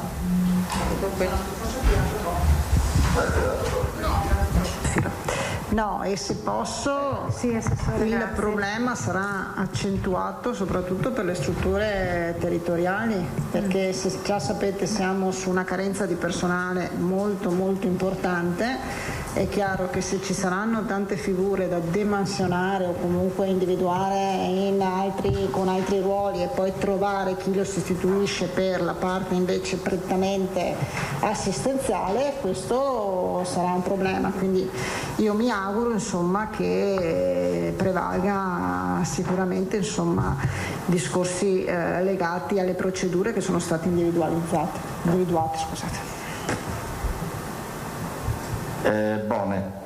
Danzà. Dottoressa Russo, buongiorno. Quindi facendo un attimo di conti, 5 giorni più 10 giorni, arriviamo a fine mese, giusto? Più o meno sì, dal momento in cui il decreto viene pubblicato. Va bene. Ho alcune domande tecniche per cortesia. Con il portale, quando entrerà a regime, senza problemi, eccetera, è necessario è necessario inserire la mail, stampare i documenti e portarli al centro vaccinale, oppure se uno non vuole andare in farmacia può fare a meno? Non è obbligatorio. Non è obbligatorio? No, chiedo, perché io avevo capito che o con la farmacia o con il comune o con le associazioni di volontariato bisognava stamparsi la scheda per l'anamnesi. No, noi abbiamo detto che le farmacie possono aiutare nella compilazione, quindi nell'accordo che abbiamo fatto possono aiutare, ma non è che uno è obbligato a andare già con la scheda stampata e anche precompilata. Ci sono gli amministrativi nei centri che invece fanno anche questa funzione e quindi hanno il cartaceo là e li compilano là, se uno non ha né stampato quindi non è obbligatorio sta roba. Sempre invece per quanto riguarda le categorie fragili o presunte tali, io l'avevo chiesto ieri, mi avevate detto di sì, però evidentemente forse non sono tutti inseriti. I parenti dei disabili minorenni sono i dati che arrivano, diceva l'assessore, dall'INPS. Hanno il codice inserito, cioè il loro codice fiscale sarà riconosciuto, oppure dovranno attendere le chiamate? Per ogni disabile è previsto un posto di caregiver. Scusi, non ho capito. Allora, per ogni soggetto disabile che praticamente è già registrato come tale è già previsto un soggetto caregiver, quindi una persona 1 a 1, diciamo, allo stato attuale. Non è riuscito a farlo per gli inconvenienti che sono successi in questi giorni. Invece per quanto riguarda i medici, ci segnalano che a Padova i dipendenti di molti poliambulatori aspettano ancora dal 10 febbraio la schiamata, quindi dicevano: è vero che la dottoressa Russo vi ha dato 10.200 non vaccinati, però sappiate che noi stiamo ancora aspettando. È chiaro, l'ho detto ieri. Rimane quello di ieri? Allora, il dato è che allo stato attuale ci risultano praticamente all'incirca sono 10.000, di cui 1.167 sono medici. 167. Allora, io ho detto ieri che questi ci risultano non perché questi significa che siano stati inadempienti. Allora, o sono persone che non sono riuscite nel momento in cui li hanno chiamati a presentarsi alla seduta vaccinale che era stata prevista per altri impegni lavorativi o propri, o perché probabilmente non sono stati ancora chiamati, perché abbiamo una percentuale ancora della fase 1, quella degli operatori sanitari, che deve essere completata. Anche lì si è seguita una stratificazione di rischio, chiamando primariamente tutti quelli che erano nei reparti a rischio, quindi magari alcuni non sono stati ancora chiamati, verranno inseriti, perché sappiamo che viaggiamo su una campagna che procede in parallelo, quindi abbiamo sì gli operatori sanitari e tutti quelli del sistema sanitario pubblico privato, abbiamo gli ultra ottantenni e abbiamo i super fragili, quindi via via si riempiono tutte le caselle, quindi per fortuna ci sono ancora persone che non sono inadempienti ma che devono essere chiamati, e quindi adesso stiamo facendo la verifica ULS per ULS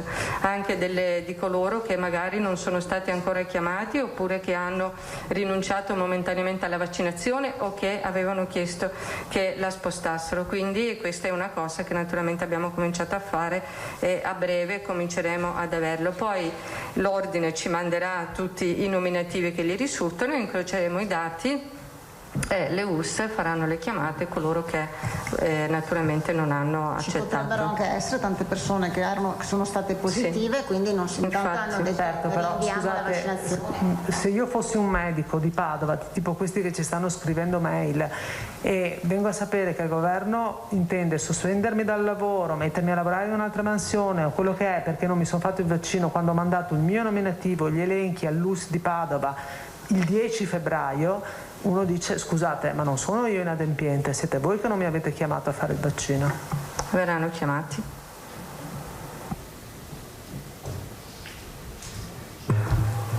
Tosato. Sì, a proposito, è stato toccato l'argomento dei genitori dei disabili minori. Ecco, alcune mamme segnalano proprio i figli disabili in età minore, chiedono se per loro è esclusa la vaccinazione. È esclusa. Allora, ieri sono stati pubblicati degli studi su Pfizer che mettono in evidenza l'efficacia e la sicurezza a partire dai 12 anni. Questi sono gli studi, perché naturalmente questi procedono. Per abbassare l'età di somministrazione dobbiamo aspettare che venga recepito dall'EMA e conseguentemente dall'AIFA. Però chiaramente non è un discorso chiuso questo di poterla somministrare a fasce d'età inferiore rispetto a quelle previste, proprio perché gli studi si sono fatti e adesso verranno presentati alle agenzie regolatorie, quindi abbiamo fortunatamente la speranza di poter includere più fasce della popolazione, anche quelle di età inferiore. Ecco, poi c'è un'infermiera che ci segnala il fatto che a suo avviso è stato somministrato Pfizer in maniera impropria a tanti caregiver, e questo anche in giovane età, in buone condizioni, e questo ha penalizzato poi la disponibilità di vaccino per le categorie che ne hanno più bisogno. Beh, diciamo che comunque la disponibilità di AstraZeneca non è stata dal 27 dicembre. Il 27 dicembre avevamo una disponibilità di vaccino, successivamente quando è stata autorizzata AstraZeneca abbiamo introdotto AstraZeneca e somministrato per quello che ci diceva AIFA, in un primo momento fino a 55 anni e dopo invece liberalizzato per tutte le età. Quindi è chiaro che l'offerta vaccinale è stata modulata, 1 rispetto alla disponibilità e 2 rispetto alle varie autorizzazioni che si sono susseguite nel tempo in questi mesi, quindi questa è la risposta. Io avrei una domanda per il direttore Flor, sì, che è lì. Sì, no, ne ho io per la dottoressa Russo. Ragazzi, ma è un po' d'ordine. Allora, Giacomuzzo, poi Bone, giusto? E il giro. Procedo alla collega, volentieri, prego. Ma non importa. Cavallerescamente, prima Bone, tu come prima Bone e poi Giacomuzzo. Dai, prima Bone e poi. Va bene, allora basta che vi decidete. Abbiamo dati, come dire, scomposti sui 10.000, no? Li stiamo preparando. Cioè, nel senso che io volevo sapere se ci sono quanti sono gli infermieri, quanti medici, quanti gli OS. Stiamo preparando. Ok, seconda domanda. Siccome gli OS non hanno l'ordine professionale, se non sbaglio, refero dalla collega che si sta occupando da remoto della questione. Leggo, così faccio prima. Visto che gli OS non hanno un ordine professionale, come cambia il meccanismo per loro? Ci sarà un iter velocizzato? Tra l'altro considerando che proprio in quella categoria lì sembra che siano i più resti a vaccinarsi. Grazie. Beh, ma noi abbiamo tutti l'elenco degli OS che lavorano presso le nostre strutture, quindi io ho già chiesto tra l'altro alla direzione competente di verificare questo percorso, quindi non c'è problema, non è un problema. Viene fatto da voi direttamente? Chiaro, sì, certo. Giacomuzzo, poi passiamo al dottor Flor. Allora, io volevo chiedere come siamo dal punto di vista delle vaccinazioni per insegnanti e forze dell'ordine. Quelle sono state esaurite? Finite? Non tutte. Sono state velocità diverse, e quindi sempre per quel principio che dicevamo prima, naturalmente della vaccinazione in parallelo, stanno continuando in alcune aziende per quanto riguarda gli insegnanti, ma siccome la priorità è stata data agli ultra ottantenni e la concentrazione delle ultime settimane è stata proprio a cercare di chiudere completamente con gli ultra ottantenni, via via faremo anche i docenti. Per quanto riguarda le forze dell'ordine e le altre categorie, era stato consegnato a loro il vaccino perché a coloro che avevano la possibilità di somministrarlo, e pertanto io so che stanno procedendo. Comunque noi stiamo raccogliendo i dati anche di queste vaccinazioni che sono fuori, diciamo, dalle nostre aziende. Ecco, partivo da qui perché abbiamo la segnalazione di un'educatrice che si è presentata, ma poiché non poteva ricevere l'Astra per questioni di salute, ma Pfizer, è ancora in attesa, quindi è solo questione Sì, è solo questione di disponibilità, certamente verrà chiamata, assolutamente. Grazie. Sì. Bene, dottor Flor, grazie.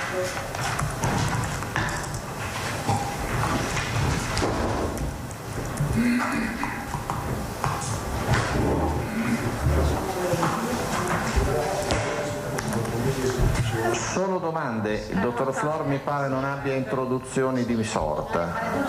Portale numero verde. È a vostra disposizione, Tosato ha già alzato la mano, Giacomuzzo. No, il portale numero verde. È già sintetizzato da Giacomuzzo, ma insomma, ognuno poi si esprime. Direttore, sul numero verde, sugli ingorghi digitali e sulla mancata accettazione di alcune fragilità da parte del codice fiscale si è già detto, ci sono già state ampie lamentele. Si sta provvedendo a questo? Un aspetto della domanda.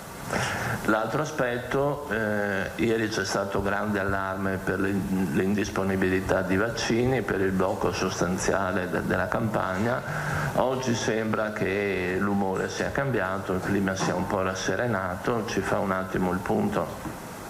Grazie. Faccio il punto su tutte e due le cose.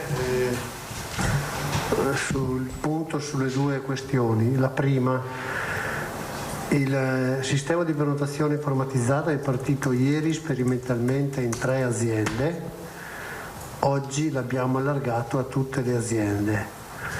Che ci fosse qualche problema di taratura potevamo prevederlo, purtroppo ne abbiamo avuto uno piccolino ma che ha generato tanti inconvenienti e che risolveremo entro la giornata.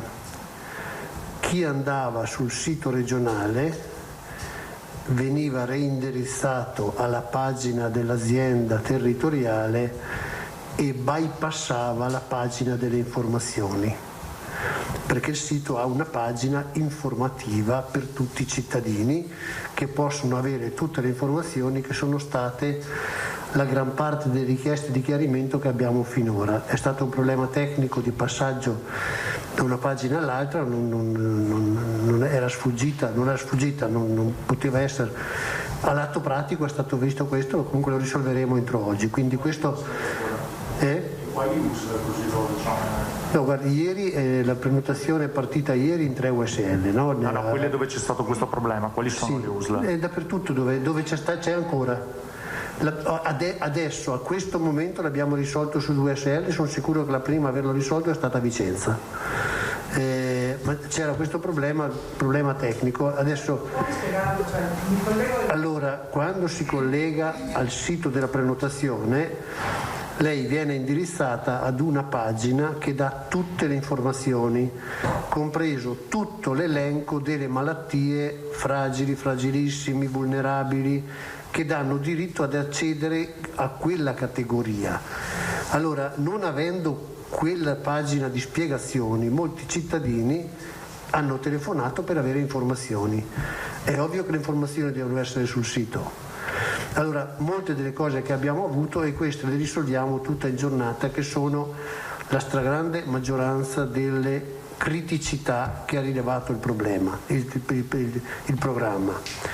Il secondo punto è abbiamo aperto le prenotazioni agli ultraottantenni, ai fragili, ai fragilissimi, alle categorie speciali, che sono tutte elencate in questa pagina di chiarimento che purtroppo non è stata vista, ma che da oggi pomeriggio sarà visibile a tutti in tutte le aziende. Disguido tecnico, non c'è, così è, ma è inutile nascondere la verità, questa è la situazione. Allora, avendo tutta questa pagina di chiarimenti, molte delle cose ci saranno chiarite. Abbiamo aperto con un limite di tempo di 7 giorni. Perché questo? Perché dobbiamo viaggiare un pochino in termini realistici, basato sulla disponibilità di vaccini che abbiamo. Quello che succede a questa settimana è la seconda volta che ci capita che noi ci troviamo in carenza di vaccino rispetto al programmato. E ci tengo a precisare che noi sapevamo esattamente il quantitativo di vaccini che dovevano arrivare questa settimana. Pfizer è arrivato puntuale nel tempo e nella quantità, sono saltati Astra e Moderna. È ovvio che dovendo programmare un numero alto di persone noi le dobbiamo preallertare con qualche giorno di anticipo. Questo ci ha costretto a disdire persone che erano prenotate, perché abbiamo innanzitutto dovuto spostarci e garantire i richiami ed essere sicuri di poterli garantire, e qualche compensazione che si poteva fare sulle prime dosi tra Pfizer e Moderna non abbiamo potuto farla, perché Moderna non è arrivato. Quindi questa è la cosa che noi facciamo per ottimizzare, per voi sapete adesso l'obiettivo che noi abbiamo è vaccinare il maggior numero possibile di persone prima possibile, arrivando a filo con le scorte. Siamo in una situazione di scorte a filo, i ritardi che ci sono stati sui farmaci, sui vaccini Astra da un lato, perché ricordo che Astra a tutt'oggi non ha limitazioni di utilizzo se non i vulnerabili, e quindi noi con Astra, come abbiamo fatto finora, avremmo fatto gli ultraottantenni che non sono vulnerabili e le categorie di cui avete chiesto informazione prima. Allora, se ci viene meno Astra nella fornitura prevista, ci viene meno soprattutto Moderna, che noi avremmo aspettato che arrivasse ieri, non essendo arrivato, e questo ci obbliga a spostare i termini della questione. Però insomma io credo che recupereremo la questione. La verità è che volendo vaccinare, garantire il vaccino il prima possibile al maggior numero possibile di persone, noi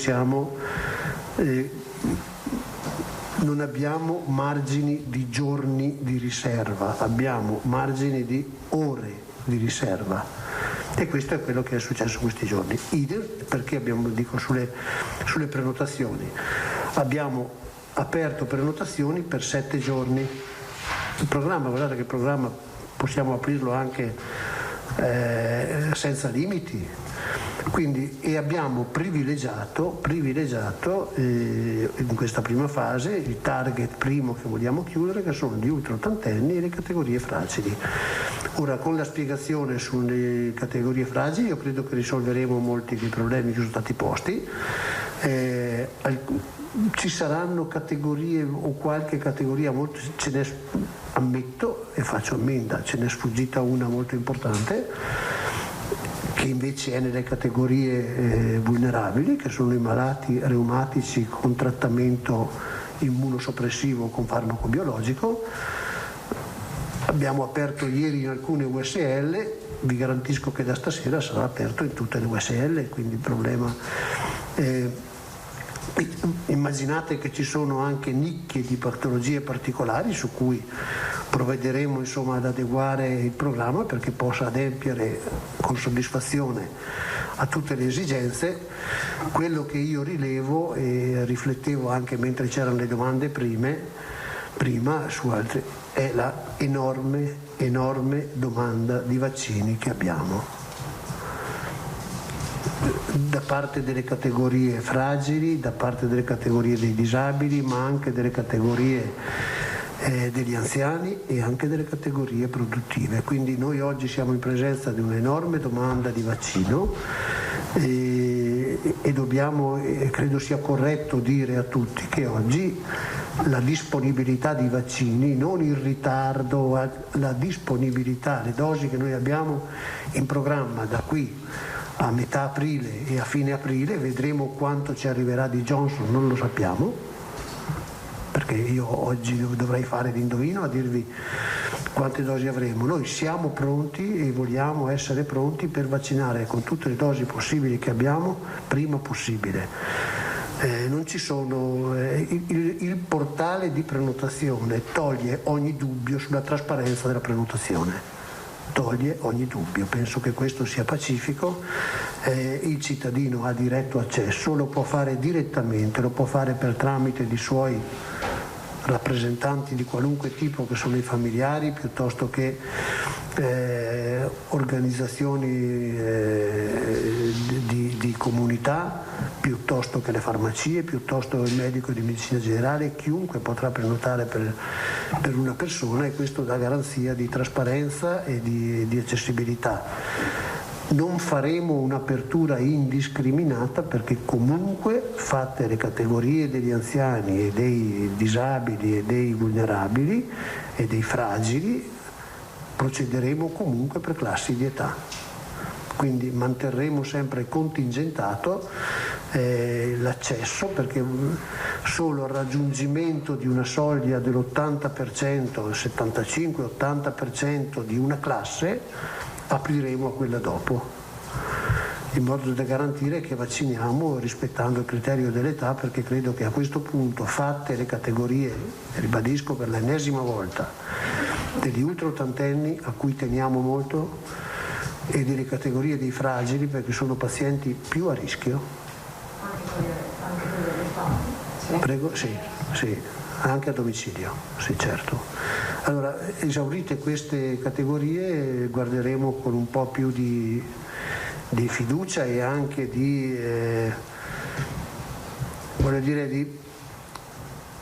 minor impatto della malattia sui servizi sanitari, ma anche sullo stato di salute, perché spero che la congiunzione favorevole che oggi vede una riduzione di malattia nelle case di riposo, una riduzione di malattia nel personale sanitario e nel personale vaccinato in generale, accanto ad una blanda o timida tregua dell'epidemia. Da un paio di giorni la progressione dei casi di malattia e soprattutto di ricovero sembrano avere un andamento leggermente rallentato. Questo ci fa vediamo che Pasqua riusciamo a passare. Io penso che il prossimo weekend sia un po' un test per l'andamento dell'epidemia. Non so se avete l'andamento della malattia com'è nel nord Italia, ma soprattutto nelle regioni che ci circonda, sia nel regime ordinario sia nel regime terapia intensiva.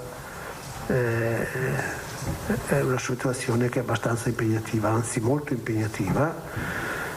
Parlavo in questi giorni con qualche collega, insomma qualche regione con noi confinante è più o meno la situazione in cui eravamo noi al 31 dicembre, se non peggio. Quindi io ero preoccupato di vedere questo andamento delle regioni circostanti così pesante, e noi che eravamo in crescita.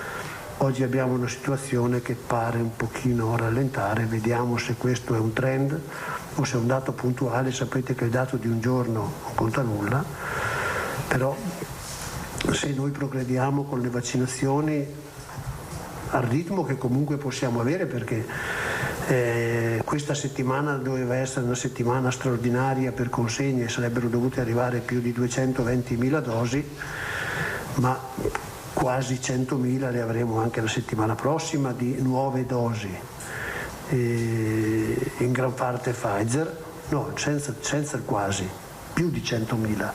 La settimana prossima abbiamo 120.000 dosi a settimana di Pfizer.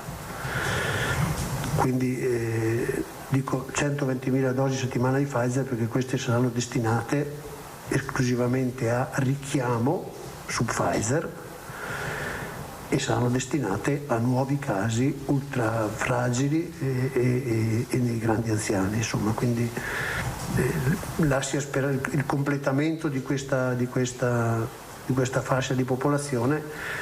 A noi mancano circa 110.000 grandi anziani da vaccinare, no? Quindi diciamo che la prospettiva che abbiamo è una prospettiva abbastanza buona.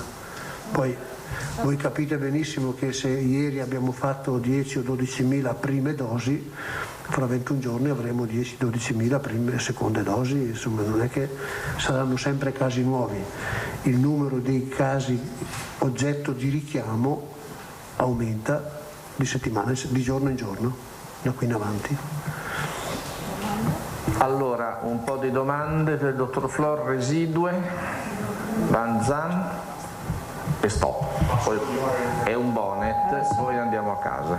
Chiedo scusa, dottor Flor, buongiorno. Era solo per capire la percentuale esatta o il numero assoluto, cioè come siamo messi? Ottantenni abbiamo raggiunto, mi pare, il 60%. I fragili come siamo messi? Cioè, abbiamo...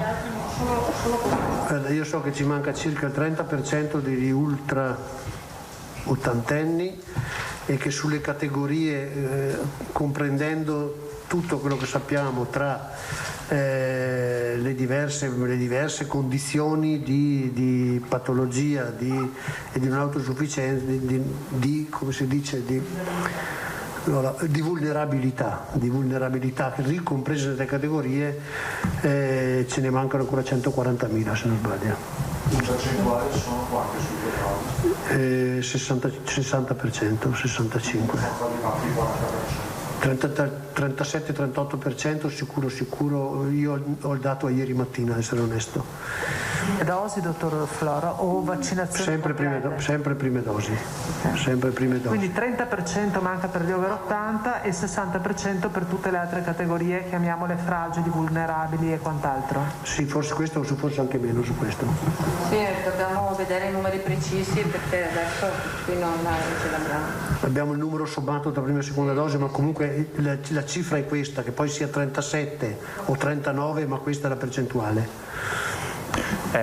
Sempre collegato a questo, perché le USL sono situazioni ovviamente voi ci date il dato regionale, però nelle USL le realtà sono diversificate, perché per esempio mi segnalano da Venezia che sul portale hanno prenotato 74-75 anni, quindi sì, abbondantemente sotto gli 80. È ovvio che questi non vanno negli slot della classe di priorità, perché abbiamo rilevato e preferito fare subito gli ultra 80 e i fragili basati sulle quantità di Moderna e Pfizer che abbiamo. Su altri slot mettiamo ulteriori vaccinazioni per altre categorie che possono andare con Astra tranquillamente. Guardate, nel giro di 2 o 3 giorni sistemate queste cose, sarà prenotabile, ma già oggi è prenotabile tutto. Il tema è non apriamo il tutto perché dobbiamo stare attenti, noi dimensioniamo la nostra capacità e la nostra forza vaccinale sul numero di vaccini disponibili. Allora, noi non apriamo oggi slot da 50.000 vaccinazioni al giorno, se vaccini non ne abbiamo, noi avremo una media di 30.000 vaccini al giorno questa settimana, fino a martedì prossimo. Ci sarà il giorno che facciamo di più, il giorno che facciamo di meno, ma fino a martedì prossimo la disponibilità di vaccini che abbiamo non è superiore a 30.000 al giorno. Quindi è inutile che apriamo slot che ci portano a 50.000 perché non abbiamo i vaccini. Allora andiamo con cautela e anche scadenziamo i giorni e le classi di prenotazione sulla base dei ricoveri della disponibilità di vaccini, perché alla disponibilità di vaccini corrisponde il numero di sedi e di linee vaccinali che vengono attivate in ogni USL. Noi abbiamo ancora un margine di riserva di progressione nel numero di vaccinazioni che è, forse neanche sappiamo esattamente quanto grande, in testa ce l'abbiamo. Noi ad oggi abbiamo un programma che partiva da 5.000, poi a 17.000, poi a 30.000, poi a 50.000. Ne prepareremo sicuramente uno che va ben oltre. Noi non abbiamo ancora cominciato a utilizzare a pieno regime la medicina generale, perché che farmaci, che vaccini li diamo? Non abbiamo cominciato a utilizzare i centri che ci metterà a disposizione l'esercito, non abbiamo cominciato a utilizzare gli specializzandi, non abbiamo cominciato a utilizzare altre forze che ci mette a disposizione l'università. Abbiamo ancora una riserva di persone infinita per aumentare la nostra capacità vaccinale. Anche nei numeri noi oggi siamo sotto il 50% della nostra capacità, questo lo dico chiaro e tondo, che qualcuno non pensi che siamo, perché io ho visto qualcuno che dice che abbiamo fatto, che siamo col collo tirato. Noi siamo al massimo della nostra capacità in relazione ai vaccini che abbiamo, ma abbiamo ancora un margine di potenziamento delle nostre linee. Il limite al potenziamento delle nostre linee di vaccinazione è il numero di vaccini. Che noi ne facciamo 2.000, 3.000 in più o in meno. Guardate che la medicina generale, quando entra in campo, non è una forza da poco. In autunno ha fatto 600.000 vaccinazioni in un mese, 500.000. Direttore, prima di chiudere Antonella Prigioni e di nuovo la Vanzan, poi chiudiamo ragazzi. Sì, io avrei una domanda per l'assessore Lanzarino però. Praticamente alcuni genitori che devono far riprendere l'attività sportiva ai propri figli anche a livello agonistico mi segnalano che ora il certificato medico di coloro che hanno avuto i bambini con il Covid costa 3 volte tanto quello prima, perché c'è un protocollo di verifiche più complesso. Mi chiedono se la Regione pensa ad un'agevolazione per questo certificato medico, che comunque deve essere fatto da privati. Non conosco la problematica, la affrontiamo, insomma non mi era stata presentata, la verifichiamo. Grazie. Alda Vanzan, sì, poi a domani. Dottore o chi ritenete, era solo per ricordare un attimino che tipi di vaccini vengono utilizzati. Agli anziani che stanno bene date comunque AstraZeneca, oppure avete fatto la scelta AstraZeneca solo fino agli 80 anni? Perché una delle domande che può sorgere è: ma se siamo in difficoltà con gli over 80 facciamo a noi fare 72 anni, o forse c'è il limite della marca del vaccino? No, allora le indicazioni sono quelle che ci sono nella registrazione del vaccino e nell'autorizzazione AIFA che non abbiamo. Allora privilegiamo dove abbiamo linee di particolare interesse con Pfizer, magari l'anziano dubbio può andare anche con Pfizer, però oggi Astra non ha limitazione se non i pazienti vulnerabili, quindi sull'anziano che non è vulnerabile. Io sono una ULS che vaccino i 70enni, tanto vale che quelle dosi là gliele presti a un'altra ULS che mi finisce gli 80enni. Sì, ma si sta facendo anche... Guardate, la distribuzione dei vaccini è in base alla popolazione di ciascuna azienda, quindi oggi tutte le aziende hanno una percentuale di vaccini nelle 3 categorie, Pfizer, Moderna e Astra, che è tarata sulla popolazione di quella USL, quindi hanno tutte la stessa possibilità. Questi scambi tra aziende li abbiamo fatti per garantire la continuità vaccinale per chi era un po' scarso di vaccini, prendendoli da chi era un po' abbondante perché era un po' più indietro, ma era uno scambio a compensazione, cioè ti presto 4.000 dosi e me le restituisci. Signori, grazie, a domani. Grazie.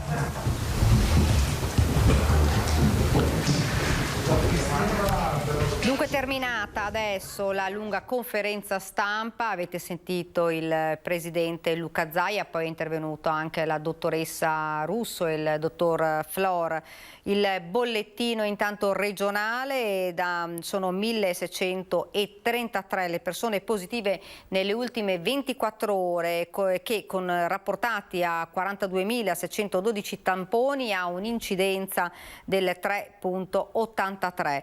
Per quanto riguarda i positivi dall'inizio della pandemia sono 384.000, i ricoveri sono invece 2.242 persone, di cui 298 si trovano in terapia intensiva, 1.944 invece si trovano in area non critica. 28 i decessi nelle ultime 24 ore che in totale sono in realtà 10.653 da inizio pandemia, mentre 18.119 invece sono le persone dimesse. Per quanto riguarda l'RT, attualmente è 1,12, quindi è diminuito, l'incidenza di 226,8, la soglia era 250 per 100.000 abitanti, quindi è diminuita anche questo parametro. 29% le terapie intensive, con una soglia che doveva superare il 30%, per cui anche in questo caso siamo sotto la soglia. L'area non critica invece è di 27, la soglia era di 40. Dunque dice il presidente Zaia, se questa tendenza rimarrà tale, potremmo passare dal lunedì in zona arancione. Incrociamo le dita, dice il presidente Zaia, perché così potrebbero aprire ovviamente i negozi e i parrucchieri e le estetiste in zona arancione. Ovviamente bisognerà attendere venerdì per capire che cosa accadrà e quale sarà poi la determinazione della sanità. Per quanto riguarda i vaccini, la buona notizia, 103.000 le dosi di AstraZeneca che arriveranno sabato, 38.000 invece quelli di Moderna che arriveranno invece venerdì, poi dice dalla prossima settimana dovrebbero arrivare altri 120.000 dosi di Pfizer. L'assessore Lanzarino oltretutto questa mattina ha incontrato gli ambulanti che hanno chiesto un incontro con la regione perché ormai esasperati dicono noi non possiamo più andare avanti così. L'abbiamo visto anche gli imprenditori che sono scesi proprio in autostrada, bloccando l'autostrada nella zona di Bologna, proprio perché la situazione ormai è davvero critica. Queste dunque le notizie, e fra l'altro il dottor Flora ha detto che il prossimo weekend sarà proprio un test per l'andamento della malattia, quindi insomma ci sono delle restrizioni, ma ci sono ovviamente anche un po' delle agevolazioni visto il weekend di Pasqua, ma insomma di stare assolutamente attenti, per questo è un test importante. Questa sarà anche una Pasqua diversa dal solito, però Antenna 3 non vi lascia soli con una maratona rigorosamente in diretta per tutto il giorno. Ci saranno ospiti, musica, collegamenti e la messa del Patriarca. Sentiamo. Una giornata da passare insieme in una Pasqua resa complicata per il secondo anno consecutivo dal Covid e dalle restrizioni. Proprio per questo Antenna 3 non vi lascia soli e dedica a tutti voi telespettatrici e telespettatori una maratona speciale con collegamenti dal territorio, tanti ospiti e musica, un modo per non sentirsi soli nonostante le distanze. Si parte alle 10 del mattino con la diretta della Santa Messa Solenne di Pasqua dalla Basilica di San Marco a Venezia, fede, suggestioni e tradizione da uno dei luoghi più belli e simbolici al mondo, dal cuore di una città colpita duramente dalle conseguenze soprattutto economiche della pandemia. A ufficiarla sarà il Patriarca di Venezia Francesco Moraglia. Come vedete di testa. Dopo la Santa Messa, la nostra diretta, dove non mancheranno vere e proprie sorprese, altrimenti che Pasqua sarebbe, fino al telegiornale di Treviso delle 19:30. Ma i veri protagonisti sarete voi. Al numero 0422 162 8332 potrete chiamarci in diretta, mentre al 351 17 55 340 potrete mandare i vostri messaggi WhatsApp e anche video con gli auguri ai vostri cari. Un'opportunità per abbattere confini e distanziamenti, per vivere insieme la Pasqua in casa con Antenna 3. Ed ora ci fermiamo per qualche istante, il meteo, poi la pubblicità e poi torneremo di nuovo in studio per parlare ancora della situazione pandemia.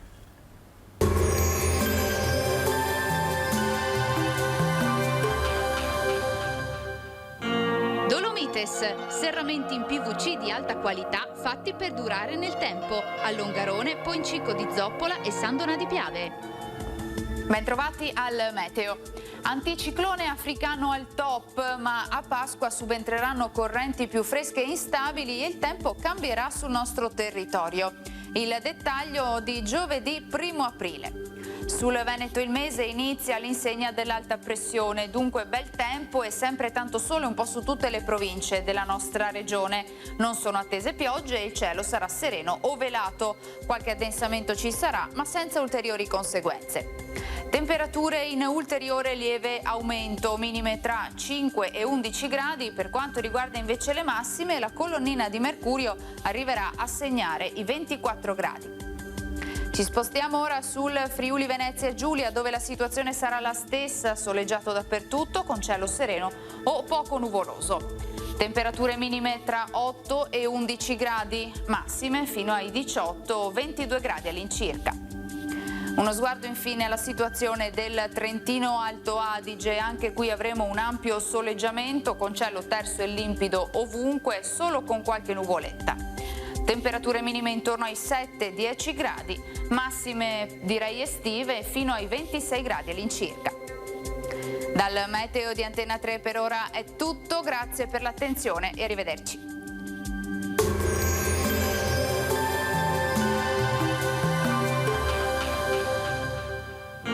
Dolomites, serramenti in PVC di alta qualità fatti per durare nel tempo, a Longarone, Poncico di Zoppola e Sandona di Piave.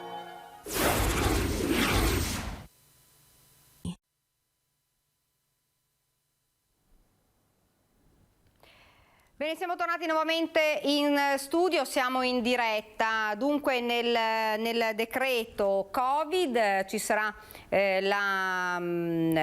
diciamo non l'obbligatorietà, ma insomma il consiglio, insomma, se possiamo definirlo così, a tutto il personale che lavora nel comparto sanitario di vaccinarsi. Dice siamo nell'ambito della volontarietà, non so che evoluzione avrà l'obbligatorietà, dico semplicemente che è un requisito per lavorare, a dirlo è proprio il presidente Zaia, soprattutto dice per chi lavora a contatto con gli anziani, dice chi lavora proprio con l'RSA, con gli anziani, dice non può pensare che non serva il vaccino, guardiamo considerato, dice guardiamo e pensiamo al futuro perché poi c'è un aspetto che nessuno ha considerato, ovvero le nuove assunzioni, dovremmo avere dei bandi e dei concorsi, ha sempre detto il presidente Zaia, che esplicitino l'obbligatorietà delle vaccinazioni, dunque si vedrà che cosa accadrà proprio anche le prossime settimane per capire se il vaccino diventerà obbligatorio realmente per tutto il comparto sanitario, soprattutto per chi lavora appunto con gli anziani, che sono, lo ricordiamo, le persone più fragili. Cambiamo solo per un attimo l'argomento e diciamo che c'è un obiettivo che è ambizioso, che è quello di creare una vera e propria task force contro l'odio in rete, le cosiddette fake news. Ne abbiamo parlato anche parecchio nel corso delle nostre dirette. Al via il 10 aprile il primo corso di alta formazione promosso dal Sindacato dei giornalisti del Veneto in collaborazione con l'Università di Padova e Articolo 21. Fermare l'odio alimentato dai social, contrastare le fake news, promuovere un linguaggio inclusivo saranno i pilastri del corso di alta formazione fortemente voluto dal Sindacato Giornalisti del Veneto in collaborazione con l'Università di Padova e Articolo 21. È un'esperienza straordinaria perché ha messo assieme l'Università di Padova, varie facoltà e il Sindacato dei Giornalisti del Veneto. È un esperimento che mette assieme persone diverse.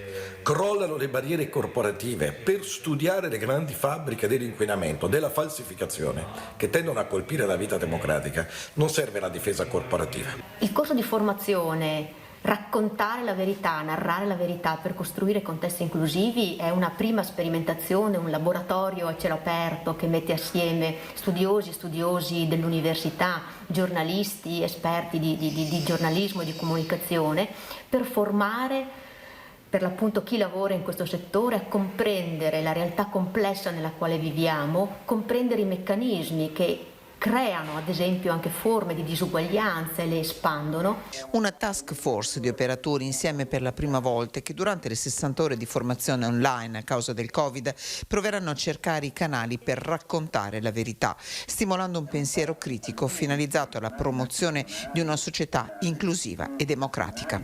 La prima lezione del corso è il 10 aprile e tra gli ospiti e relatori ci saranno l'ex ministro Fabrizio Barca, che è anche il coordinatore del Forum Disuguaglianza e Diversità, e la giornalista scrittrice nonché ex presidente della RAI Lucia Annunziata.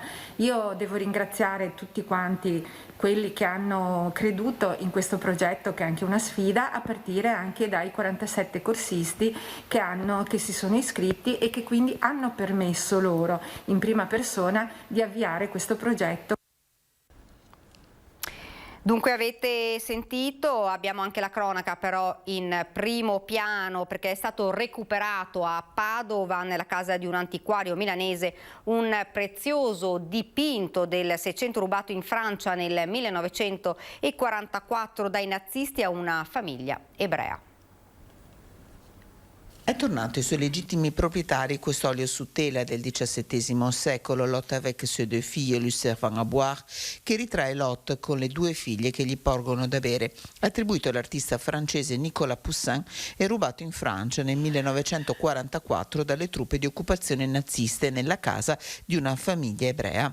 Al termine del secondo conflitto mondiale, l'opera era stata inserita tra quelle di cui la Francia chiedeva la restituzione. Dal 1944, secondo le indagini dei carabinieri del Nucleo Tutela Patrimonio Culturale di Bonza, il quadro aveva viaggiato per l'Europa, segnalato in Olanda e Belgio, in mostre e mercato per collezionisti. Il viaggio dell'opera, acquistata da un antiquario milanese, era temporaneamente finito a Padova, nella dimora dell'antiquario, dove lo hanno individuato i carabinieri che, su disposizione della Procura di Milano, hanno restituito l'opera ai legittimi proprietari. Ed ora ci fermiamo ancora per una piccola pausa pubblicitaria e poi torniamo qua in studio.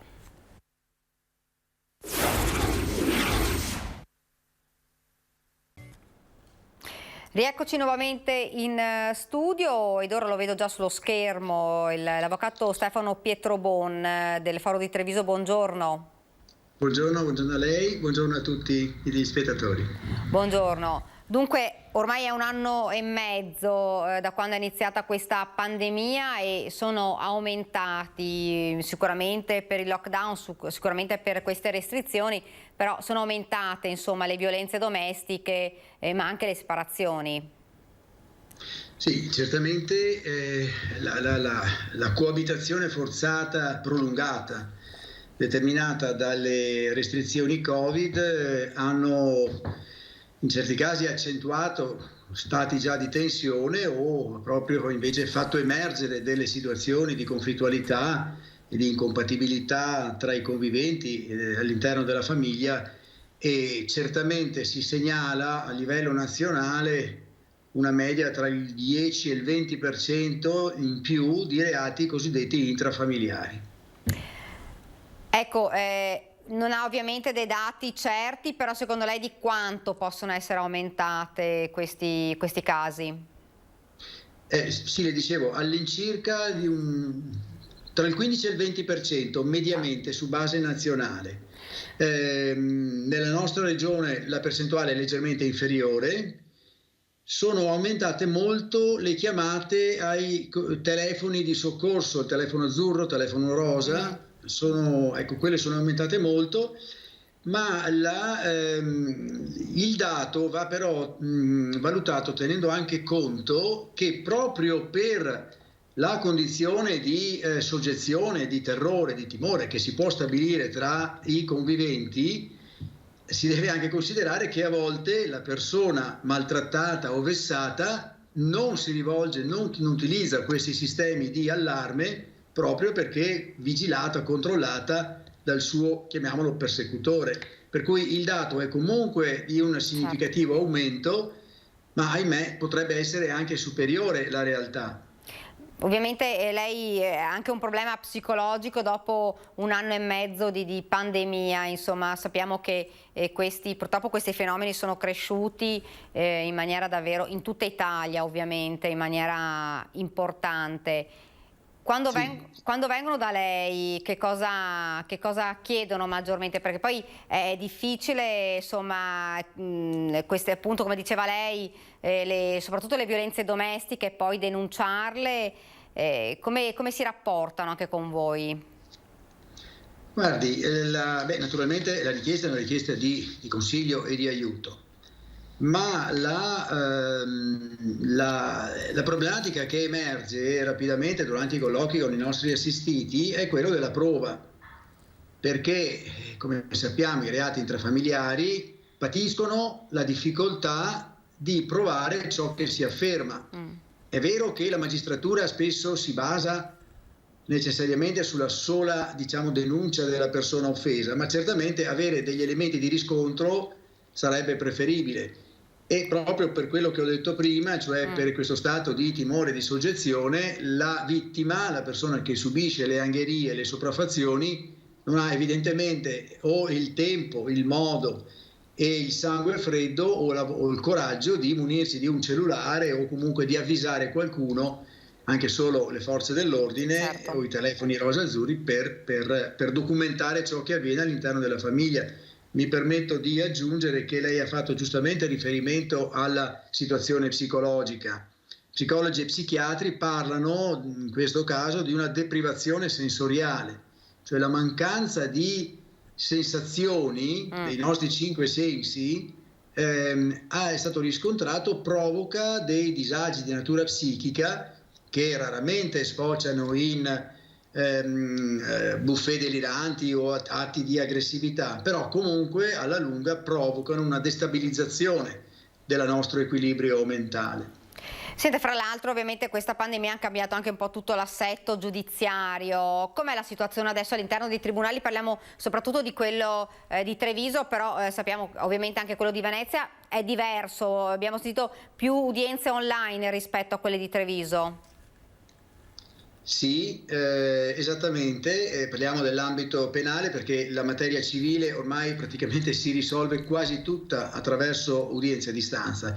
In ambito penale Treviso registra una sostanziale normalità. Vi sono alcune disposizioni, quindi la calendarizzazione delle udienze, quindi la frammentazione per evitare gli assembramenti, però fondamentalmente se non vi sono imputati detenuti, che in questo caso spesso partecipano dal carcere attraverso il collegamento da remoto, le udienze si svolgono sostanzialmente senza particolari disagi o differenze, non si patisce un grosso rallentamento dell'attività. Venezia utilizza di più il sistema a distanza e alcune regioni che hanno drammaticamente sofferto questa pandemia, come la Lombardia per esempio o l'Emilia Romagna, ricorrono di più al sistema da remoto, che ha dei problemi tecnici però non indifferenti. Ecco, qualcuno diceva insomma all'interno dei tribunali ovviamente si possono verificare i contagi come in tutte le parti insomma che ci sono insomma dai supermercati, le farmacie, però qualcuno diceva sarebbe bene vaccinare anche gli avvocati, i magistrati proprio per non rischiare insomma cluster all'interno delle aule giudiziarie. Lei sarebbe d'accordo su questo? Guardi, come forse è stato detto prima e lei sa, l'Associazione Nazionale dei Magistrati aveva diramato alcuni giorni fa un comunicato nel quale raccomandava la vaccinazione dei magistrati come elemento essenziale per il funzionamento della giustizia, pena il rallentamento dell'attività. Questo comunicato è stato stigmatizzato da tutte le forze politiche e i magistrati hanno fatto rapidamente marcia indietro. Certamente la vaccinazione degli operatori della giustizia tranquillizzerebbe tutti, però allo stesso modo dovrebbero, come ha detto lei, chi lavora nei supermercati o in tutte le comunità, le collettività, e certamente la scelta tra la immunizzazione di chi più facilmente provoca il contagio e la protezione delle fasce deboli, gli anziani, i malati, è un problema che la politica deve risolvere. Io personalmente non sono ancora un soggetto debole, ma ci avvicino, e il mio timing di vaccinazione penso sia prima o subito dopo l'estate. Preferisco che vaccinino le persone anziane, persone deboli. Certo, sperando ovviamente che arrivino le dosi di vaccino, insomma, però una buona notizia oggi il presidente Zaia l'ha dato, sono in arrivo tra venerdì e sabato, quindi si spera insomma di velocizzare la campagna e la somministrazione proprio agli ultra ottantenni. Volevo chiedere anche un'altra cosa, secondo lei insomma un consiglio alle persone, perché queste restrizioni bene o male continueranno purtroppo ancora per mesi, speriamo per mesi, ecco, diciamo siamo positivi su questo. No, positivi no. Positivi perché purtroppo si parla anche, qualcuno dice anche un altro anno e mezzo, dico, quindi almeno no, spero pochi mesi ormai, di arrivare insomma all'estate, ecco, e di avere poi, non dico tanto, ma insomma di avere un po' più di libertà per tutti, perché psicologicamente effettivamente sta creando non pochi problemi. Se dovesse dare un consiglio proprio alle donne, ma anche insomma agli uomini che si trovano nelle condizioni in cui lei prima ci ha spiegato. Allora, banalmente una qualche scusa, il cane da portare fuori, una spesa urgente da fare, un parente da andare a trovare, per uscire, prendersi quei 5 minuti per riflettere su ciò che sta accadendo, analizzarlo per evitare anche denunce eccessive e soprattutto non subire, però conservare la calma e non reagire, perché purtroppo se l'aggressore, chiunque esso sia, ha in atto, ripeto, un momento di disturbo psichico, potrebbe scocciare in atti violenti, quindi assolutamente la reazione immediata, diciamo, è sconsigliabile. Piuttosto, ecco, memorizzare ciò che accade e con una qualche scusa riuscire ad avvertire una persona fidata, preferibilmente le forze dell'ordine. Ecco, le faccio anche un'ultima domanda. Molte volte le donne dicono non ci sono proprio gli strumenti legali per salvaguardare, per insomma tutelare le vittime. Secondo lei è così? No, direi di no. La normativa degli ultimi anni ha introdotto una serie di disposizioni che tutelano abbastanza le vittime. Quindi l'importante è saperle usare bene, rivolgersi alle persone competenti, la magistratura per prima ancora che agli avvocati, cioè attraverso le forze dell'ordine. Mi permetto di dire che queste normative di tutela hanno provocato però anche un effetto opposto, cioè un aumento indiscriminato di denunce che spesso si rivelano infondate, per cui chi le riceve si trova subissato di richieste e quindi rischia di non saper valutare con attenzione e approfondire con il dovuto scrupolo quali di queste siano fondate e quali no.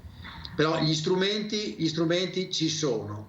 Certamente, siccome le fasce deboli sono soprattutto le donne e i bambini, i minori naturalmente, ecco, alle donne raccomando, ma da qui anche per il futuro, lei giustamente mi parla di una prospettiva futura, ecco, l'autonomia, anche l'autonomia economica, il lavoro sono degli strumenti fondamentali. Il Sole Optimist, che noi tutti conosciamo, il Sole Optimist nazionale sta promuovendo proprio delle campagne per sensibilizzare la donna al rendersi autonoma, non indulgere, diciamo, alla tranquillità economica che può assicurargli il marito o il compagno, che poi può rivoltarsi contro di lei. Certo. Avvocato, la ringrazio, poi sicuramente sarà insomma oggetto di altre dirette, perché è uno degli argomenti che ovviamente più interessa alle persone, alla gente. Lo sappiamo, purtroppo, come ha detto lei, è un fenomeno che è in crescita e ne avevamo anche parlato proprio di recente con Telefono Rosa, quindi magari sicuramente potremo parlarne anche prossimamente. Grazie davvero, grazie avvocato. Grazie a lei, buona Pasqua a lei e a tutti i suoi collaboratori e ai telespettatori. Grazie avvocato, grazie, buon lavoro. Grazie a voi. Auguri. Grazie, ci fermiamo ancora per qualche istante di pubblicità.